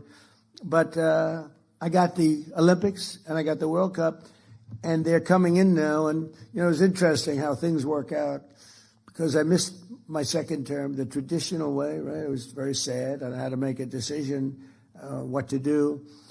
And I said, when I got the Olympics, I said, boy, it's really sad because I got it. Nobody else, I got it. And I was dealing with those guys politically, and they said, "Sir, we're going to choose the United States of America." I said, "Wow, that's great." It was the Olympics. Then the World Cup. Johnny Infantino, who's the head of it, he's a friend of mine. I said, "Johnny, you got to give us the World Cup." And he gave it to us. The problem was it wasn't in the next 4 years. It was in 6 years and 7 years, so I wouldn't be president. I said, I got the Olympics, I got the World Cup, and I won't be president. And then all of a sudden I realized I am going to be president during the Olympics and the World Cup. It's amazing. And, it's very interesting, though.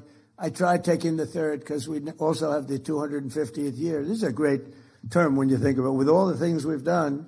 And on top of that, and then we did the great big beautiful bill with no tax on tips, no tax on Social Security, no tax on overtime, all sorts of things. It's turning out to be very popular. People are now understanding it. But when I got these, I said, 250 years, okay, I got the Olympics, I got the World Cup.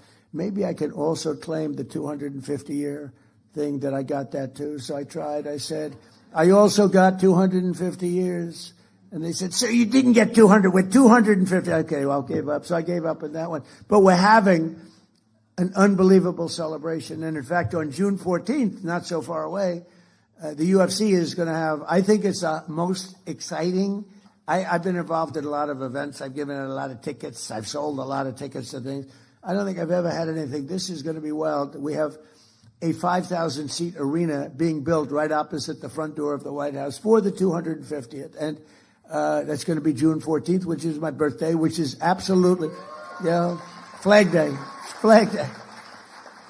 But and that's a coincidence. It is not, I didn't do that. It just worked out that way. It is actually true, I swear. I did not do it. It worked out that way. But it's June 14th. At least it's easy to remember.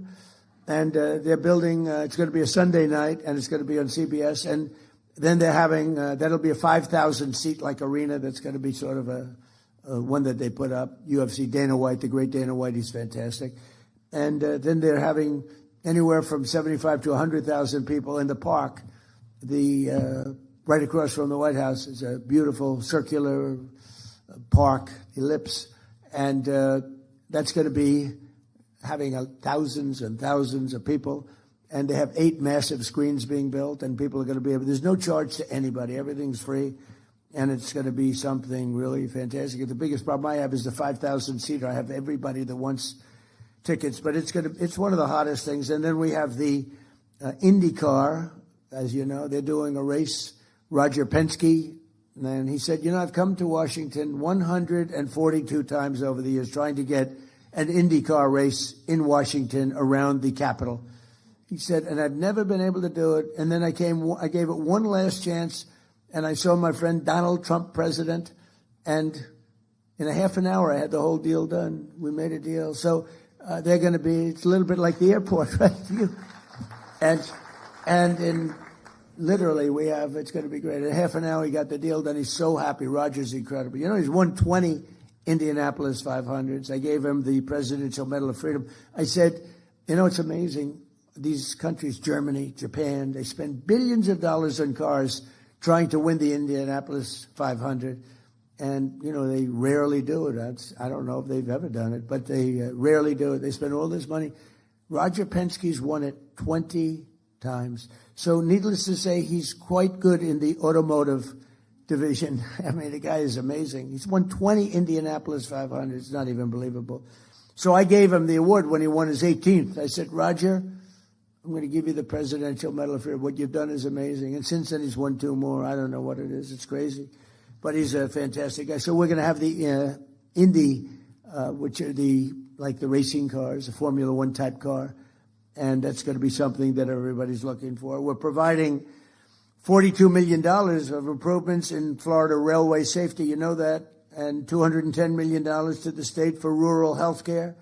And we delivered more than $2 billion in federal funding for the Army Corps of Engineers to dramatically speed up the restoration of the Florida Everglades and Lake Okeechobee, which is now being done. Right? We're doing that. A lot of it's been done. I got it done in my first term, but we're adding to it Okeechobee and, all the things that benefit you. And today we delivered a huge win for our great fishermen and anglers in the state. We have any fishers? I don't think this is a fishing room, I gave this statement a little while ago in the villages, and the place went crazy. I don't think any fishermen here? Oh, that's not bad. Well, then you like this. That's better than I thought. But all state permits for the 2026 red snapper recreational season, as you know, was brutal with the federal government. You couldn't do anything. They let you catch a half a fish. If you caught 2 fish, they want to put you in jail, give you the electric chair. If you're lucky, you'll go to jail for the rest of your life instead of the chair. It was brutal. And so for years, our great fishermen have been punished in Florida and some other states with very short federal fishing seasons, like how about 2 hours. Go fishing. You go fishing for 2 hours, and then you have to pull it in and get the hell out of town, or they'll arrest you. But they gave you record short season, and I'm giving you unlimited seasons. The federal seasons, despite record fish populations, it's hard not to have a record fish population when nobody's been allowed to fish, essentially. And the states are begging to get these permits, and what we're doing is we're doing it. And the very incompetent Biden administration tried to shut down the oceans to our fishermen. And that, look, the ocean's a big place. It's a big place. But we love and respect our fishermen and all of those people that love that sport and love it. And so I'm very happy to announce that we just spoke with NOAA. That's your big group that does all of the work on regulation. And we're delivering to you all of the permits that you need for long-term fishing and lots of fishing. And enjoy the red snapper or whatever the hell you catch, because you're allowed to catch it now without going to jail for the rest of your life, okay? And with the support of many people in this room, a lot of them, we had the most successful first year of any administration in history, they say. Even the radical left Democrats are saying that. We took the most dangerous, unsafe, violent, and open border in the world. And anywhere in the world, there's no border like this. And created the most secure border in U.S. history with 0 illegal aliens entering our country in the last 11. Think of it. We went from 25 million people coming in to 0. And the people that make up that list are the Democrats. Nobody even tries to come in because the border is so tight right now that you just don't even try. It's amazing.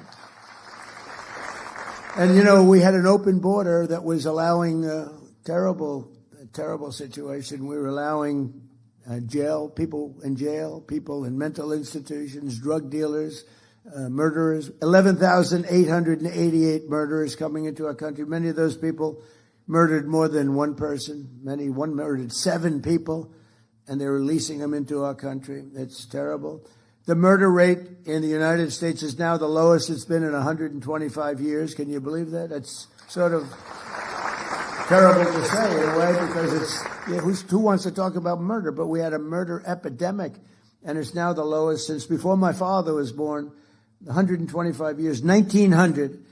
And that's an amazing thing. And the crime rate in the capital, Washington, D.C., which was a disaster. When I came in, it was one of the more dangerous cities in the country. It's now the lowest, it's considered now one of the safest cities in the country, which it should be. We moved in the national road. We took out over 5,000 hardened career criminals. Many of them came in during the open border of Joe Biden, and they made it just a horrible place. It was never that safe, believe it or not. People were getting killed. But they were losing 3 people a week on average, murdered 3 people, 150 people a year. Kids would come in to see the Washington Monument or the Lincoln Memorial, and they'd go home in a casket. They'd call their parents and say, "I'm sorry, your son's been killed." And we moved some very strong people into the area. And in a period of a month, it was much better. 2 months, it was better yet. And now it's considered a very safe city. Restaurants which were closing all over town. They were even dangerous if you got there. They'd rob the interior of the restaurant. They'd go and raise your hands, give you money. It was terrible. And it's a very interesting statistic, Mayor. So 90% of the crime is committed by 2% of the people. And that's really good, because that means you can solve the problem. If it was 25% of the people, that's a tough thing. 2% of the people commit 92% actually of the crime. It's incredible. It's great because you get rid of them and you don't have it. We took out over 5,000 hardened career criminals, numerous murderers, and they're gone. They're back in their countries or they're in jails. We've secured the largest reduction in drug prices in American history. Under my most favored nation agreements, we're delivering your record-setting discounts with price differences of 400, 500, and even 600% lower. And what that is most favored nation. We were the highest priced drug nation anywhere, prescription drugs anywhere in the world, by far the highest. A drug that would sell for, like the fat drug, my friend became a very famous, he's begging me not to announce his name, but I use him as an example. He's very smart, very fat. And he was in London, and he called it the fat. I said, I get one of those fat shots. And I said, it's not working. He's become very famous because he's really the one that got me onto this. It was like crazy. He said, in London, I buy it for $87. In New York, it's $1,300. The same exact. And he's very smart, very rich, actually. Highly neurotic. He's a neurotic guy. Highly neurotic. Most neurotic people, they're either really wealthy or they fail badly. You want controlled neuroses. His is not controlled, but he's smart. He checked out the company. He said it's the exact same drug from the exact same factory, made in the same plant. Everything was except the price. One was $87 in London, and one was $1,300 in New York. He said, what's going on? And actually, it had a little bit of an impact, and I went to the drug companies. I went all over. They've been looking at this for years, but there was no way you get the drug companies to do it. I got them to do it. I did a lot of bad things to them, but I got that. I got them. But they didn't care because they said there's no way to get the countries to do it. You had to have the country because in London, a pill that was selling for $10 would sell for $100 in the U.S. In Berlin, $5 compared to $87, $90, $95. A tremendous, sometimes 10 times, maybe more than that. So they said, you'll never get the country, sir, but we're with you. They didn't know this was going to happen. I said, I'll get the countries 100%. So I called up, you might have seen this, I mean, I've said it a couple of times. I called up the countries, and I got France. That's Emmanuel Macron. Beautiful accent. I said, Emmanuel, you're going to have to lower your drug prices in the United States because you're making it impossible for us. I mean, your prices are low and our prices are high, and you're going to have to, no, Donald, I will not do that. You see, because the world is bigger than the United States, it's really not as bad for them as it sounds. If they double their price, we can lower our price to them because of the size. It's a world situation. The whole world was ripping us off. We were paying 10 times more, 5 times more, crazy. And so I said, no, Emmanuel, you will do it 100%. No, I will not do it. So if he had a pill that sold for $10 and he had to sell it for $20, that's a big increase, right? But I said, it's not fair, Emmanuel, because we're not fair. You will do it, Emmanuel. You will do it. He said, no, I won't. I said, here's what I'm going to do, Emmanuel. If you don't do it, I'm going to put a 200% tariff on your wines and champagnes that you sell into the United States, and it's effective on Monday morning. Donald, like I said, I will do it. I'd be glad to. So I did that with all the countries, and every country agreed. I'll tell you who can't believe it, the drug companies. They said, what you did is impossible to do. But I do it. I do a lot of things that are impossible to do. Like becoming president 3 times. Like winning 3 races. Anyway, so we have the lowest prices anywhere in the world. We went from the highest price. It's a really big thing. And frankly, that should win us the midterm. But, the press hates to cover it. So, but people now know. So you can get drug prices. We go from the highest priced drugs in the world to the lowest. It's an amazing thing. And we have to go buy it, it's TrumpRx.gov, and that's been named by Bobby Kennedy and Dr. Oz. They're fantastic. They're doing a great job. I had nothing to do with that one, Joe. I had nothing to do with that one. And I had not much to do with the airport. That was Meg and you and everybody else, I tell you. It's not nice when you call up and say, hey, would you name an airport after me? They approached me with the road first and then the airport, and it's just a great honor. But the TrumpGov.com is setting every record in the book, and they're buying things for a fraction of the price. And today I'm thrilled to announce that starting on July 1st, we'll provide Medicare patients with coverage for weight loss drugs like Ozempic, Zepbound, Wegovy. It will be available for, listen to this, $50 a month. And we're cutting, as you know, and as you, I hope, know, we cut the insulin price down to $25 a month, which was, in many cases, it was $1,000. And I don't know if it affects the people here, but, it was thousands of dollars, and now it's down to $25. We got it down.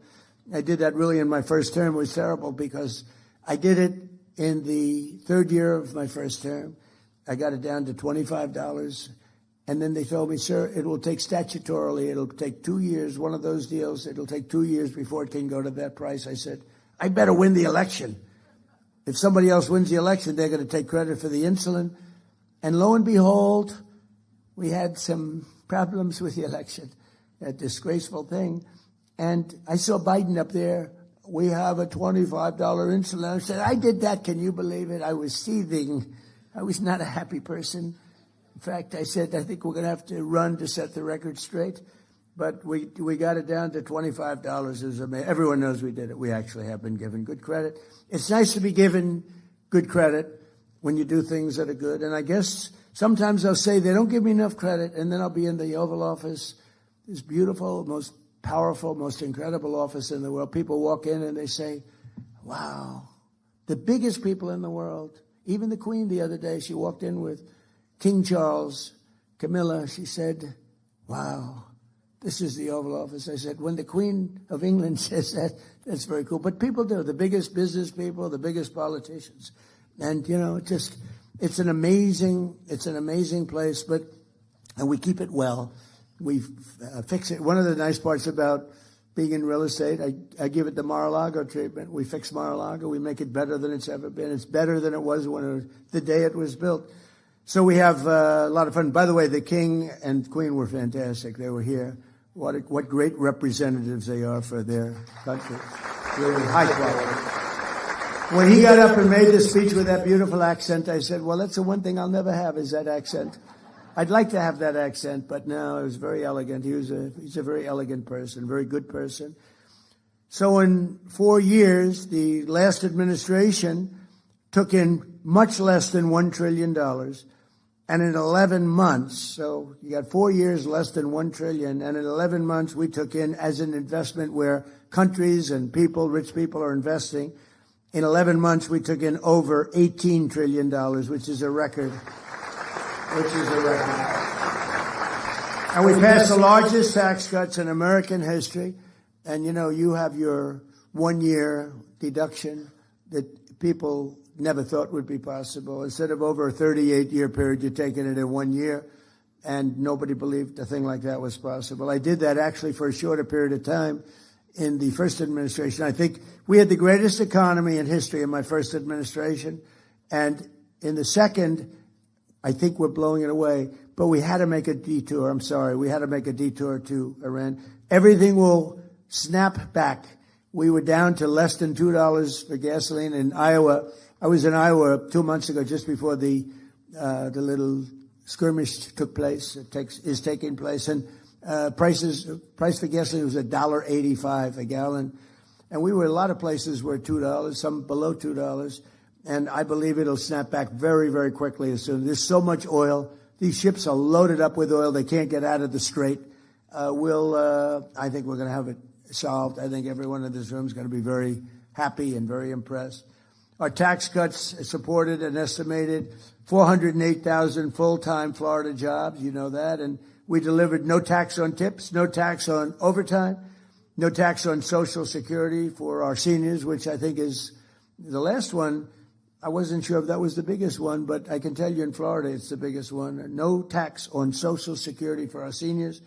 We virtually eliminated the estate tax or death tax for people with small business and farms. So many farmers where they leave their farm, you know, they're land rich and cash poor. They have a farm that's of value. They leave it to their children, their great children who they love so much. If they don't love their children, I say don't bother. It's nothing much. But if you do, if you want to leave your farm or your small business to your children, we have no estate tax. You know, we have, they call it a death tax. That's what it is. And just, you know, pretty amazing thing. And the case of farms, you know, it's a way of life. And the parents would be on the farm. The kids would grow there and they love it. They wouldn't do anything else. They would rather do that than anything else. And they used to get hit with a tax, a big tax that they couldn't pay. So they go out and borrow money from the local bank or whatever. And they weren't able to pay and they would lose their farm. And in many cases, they would commit suicide. Literally, they'd commit suicide. We don't have any death tax or inheritance tax anymore for the small farms and small businesses. So when you leave your business to your kid, you don't have that. And we made interest on car loans fully tax deductible so that if you borrow money, if you buy an American car only, you have to buy an American-made car. But you can borrow money from the bank. Your interest is deductible for income tax purposes. And that's a big deal that we've never seen. You know, middle-income people have never been big on deductions. Rich people have gotten used to deductions, but those other people haven't. We added 186,000 private sector jobs in March. Jobless claims just hit the lowest level since 1969, and more Americans are working today, as I said, than ever before. And since the election, 89 times we've hit new highs, and we're adding $9 trillion. We've added in just 11 months, we've added over $9 trillion in value to the stock markets, and people with 401ks have really, I mean, it saved marriages, actually. One policeman told me my wife thought very little of me. She felt I wasn't a man because I was a bad investor with my 401k. I had nothing I could do about it. It was under the Biden administration. And now she thinks that I'm Warren Buffett. She said, my husband's the most incredible investor I've ever seen, and all I do is just look at the numbers every month. So it's amazing. The 401ks are incredible. Core inflation has dropped to a 5-year low, with the exception of oil prices, which is just, you know, I think most of the people in this room understand that. As soon as it's over, it's going to drop like a rock. I think it goes below where it was because there's so much oil. It's not like it would be a problem if there wasn't a lot. There's so much oil out there. But core inflation has dropped. Grocery prices are down. Used car prices are down. Rent is down. The only thing that is up is the gasoline, and that's coming down. But, with all of this, and I say it again, we had to do this little excursion, because if we didn't, if they had a nuclear weapon, this world would be, it would be a horror. It would be a world that would live in fear. And it should have been done for 47 years by other presidents and other countries, frankly, but it wasn't. They were all afraid of Iran. It's very strong, was a very strong country. We've blown the hell out of them, if you want to know the truth.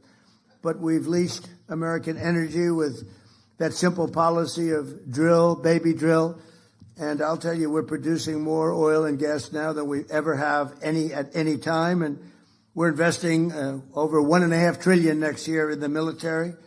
And we have the strongest, the greatest military by far anywhere in the world, stronger than any other country by far.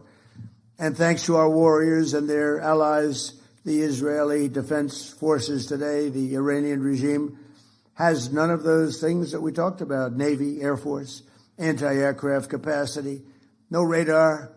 And again, dozens of their leaders are no longer with us. They're elsewhere. Most importantly, though, thanks to our blockade. The blockade has been unbelievable. They're unable to export any energy, and they're crumbling as an economy.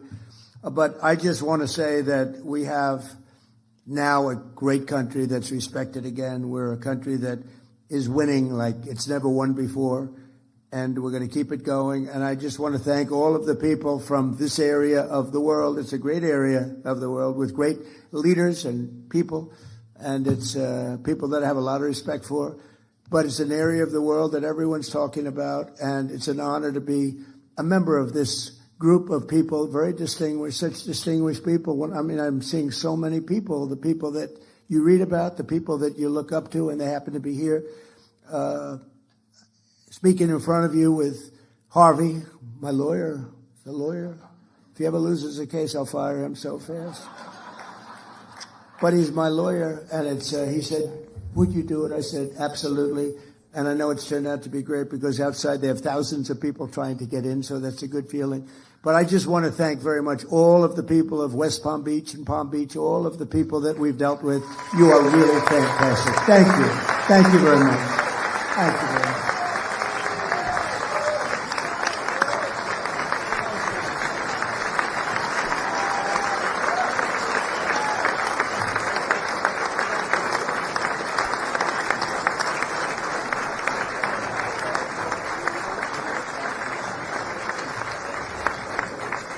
Mr. President, if you would stay with us a few more moments, we appreciate your time. We have a few questions for you. First, obvious question, Palm Beach is your home. Your children and your grandchildren all live in Southeast Florida.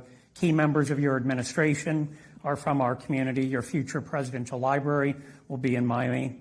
An airport here will be named in your honor. And you often govern from here. You own properties everywhere in the world. You could live everywhere in the world. Why do you choose our community? Why Florida? Why Palm Beach County? Well, before I do that, so Elton John told me, when you hit it big, you leave. We hit it big. Everybody's standing over. Now Harvey says, can we ask you a couple of questions? He said, when you hit that last song big, don't go out for an encore. Or if you go out for an encore, make sure you leave when it's hot. And here we are. We had a standing ovation. Everyone going. They loved it. And Harvey has to ask me a stupid question like that. They gave me the question. So. Fine. But you'll answer. Okay, here's my answer. You know why? Because I like the area. Okay, next question. I like short answers. 250th anniversary of our nation, which you spoke about. Is there a particular moment in the founding of our nation that has always resonated with you? Well, I think when you look at the wars, the revolution itself, you take a look at what took place. It's that 1776 is amazing. It's interesting. We gave our military a bonus, and it was $1,775. And I looked at the number, and I had to sign off on it. I said, wait a minute. This is $1,775. If we had one more dollar, Harvey, at 1776, And I had to get approval. Can you believe? Actually, $1 is actually a lot, but it's not that much. And so we made it 1776. It's just special. I mean, the whole place, it's a special country. But when you look at some of the movies and documentaries about the founding of our country and all of the great people, George Washington, Abraham Lincoln, Thomas Jefferson, Lincoln later, but Thomas Jefferson, all of the original founders, and some of the ones that are least known are actually the most important and the most interesting, actually. But when you look at all, then you have the Civil War. The Civil War was brutal. It was a brutal. I always said, why couldn't that have been settled? And maybe it could have been, but it was a brutal war. It was supposed to last one day, and because Robert E. Lee was an amazing general. You know, I deal with generals a lot. And I ask, who was the best general? A lot of them say Robert E. Lee, because he took something that was supposed to end in one day, and it went 4 years. And with the exception of Gettysburg, that was not good. That was not a good one. That was not a good day for him. But that didn't happen. He would have actually won. They were going for New York, and they heard they were going up a hill, Harvey, just going up a hill. Robert E. Lee heard that. Stonewall Jackson was killed as great general, and so he didn't have him. He had another general, and they were going up, and he sent 5 messengers on 5 horses, hoping that one would get through because they were all being shot. It was a bloodbath, and it was never fight uphill, me boys, never fight uphill. He fought uphill, and they just got wiped out. But that whole, to me, the Robert E. Lee era with Ulysses S. Grant, Abraham Lincoln. I mean, to me, that is such an amazing. You can learn so much from it, but it was such an amazing time, such a horrible time. Beautiful in certain ways, but such a horrible, horrible time. We have a fascinating country, whether you're talking about 1776 or a little bit later on, or I think right now, in many ways, I believe we're in the golden age of America. You know, I'm glad he actually asked me this question, because I just used a term that I didn't use when I was leaving. I didn't say we are in the golden age, Harvey, of America. And we're living it, and I think it's a very exciting time right now. I'm glad you liked one of my questions, sir. As someone who came from the business world, you're now in the political world. What is the biggest difference between being a leader of a company versus being a leader of a country, if any? I can get myself into big trouble. Well, a lot of people ask it in a little different form. They say, who's tougher, politicians or businessmen? Because I dealt with both at the highest level. And I always said, oh, businessmen are much tougher. They're not even close. But then I spent a little time in Washington. And now I say it's not even close. These politicians are ruthless, vicious. They are liars, unlike our people from our great town council. But these are vicious people. I mean, what I see, Shifty Schiff, all these crazy people that we have to deal with, think of it, Comey, how's he doing? No, the people that we deal with in Washington, they are very tough. And even the leaders of other countries, look, now we're dealing with Iran. So when they used to ask me that question for the first, Meg, I'd say for the first month, I would say, oh, businessmen. After about a month and a half, after getting impeached twice for nothing, I said, politicians are far worse. Far worse. Yeah, right. So it's a big difference. I will say this. It is nothing more beautiful than a really good politician who's honorable. There's nothing more beautiful than an honorable prosecutor. You have some of these prosecutors, they're dirty cops, and you have others that are very fair. And I think the world of the prosecutors is a very important world. You have to have fair prosecutors, and some of them aren't fair. I mean, I was a part of it, and I was able to beat a system that was brutal. A lot of people didn't think it was doable, and we did. But having because it's a very important position, the prosecutors are very powerful, and they can destroy people unfairly, and they can also do a good job. But having smart and fair prosecutors is a very important part of the world in which we live. I think that makes sense, but I feel very strongly about that, yeah. Last question. Well, it's a 2-part question. What is the most bizarre thing that you've encountered as president, and what still surprises you about the job even in your second term? Well, if I told him what was the most bizarre thing, I'd have to probably resign in about 3 minutes as I walked off the stage. You think I'm getting there? I'm not. But the one thing so I won't respond to that question. But you would be very interested. But I just think that it's a great honor to be doing what I'm doing. And, you know, you have everybody watching, everybody looking, everybody second guessing.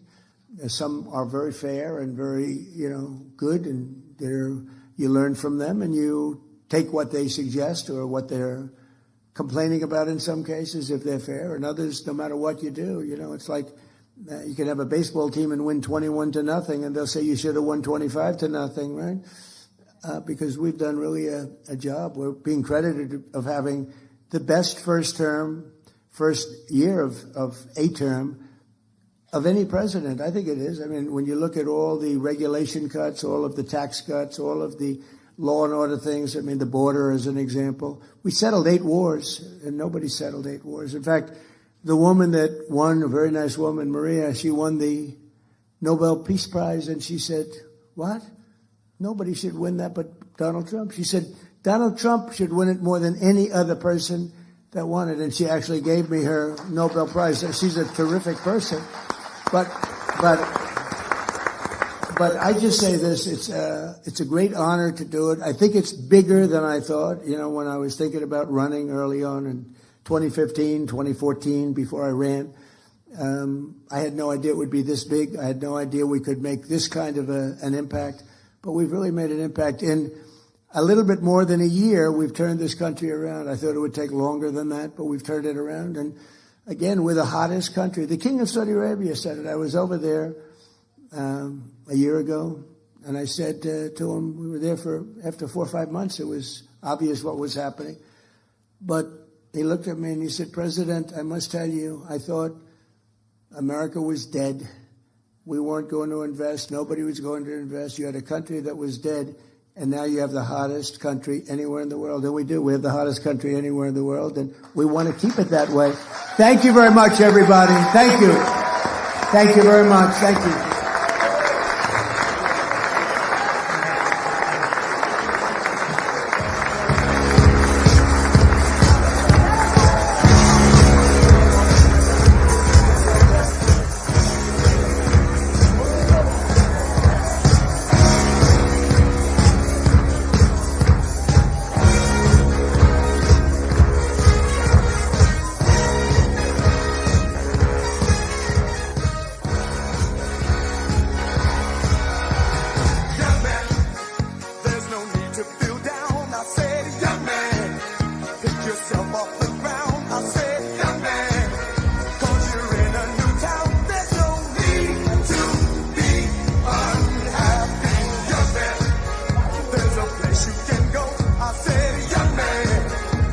Short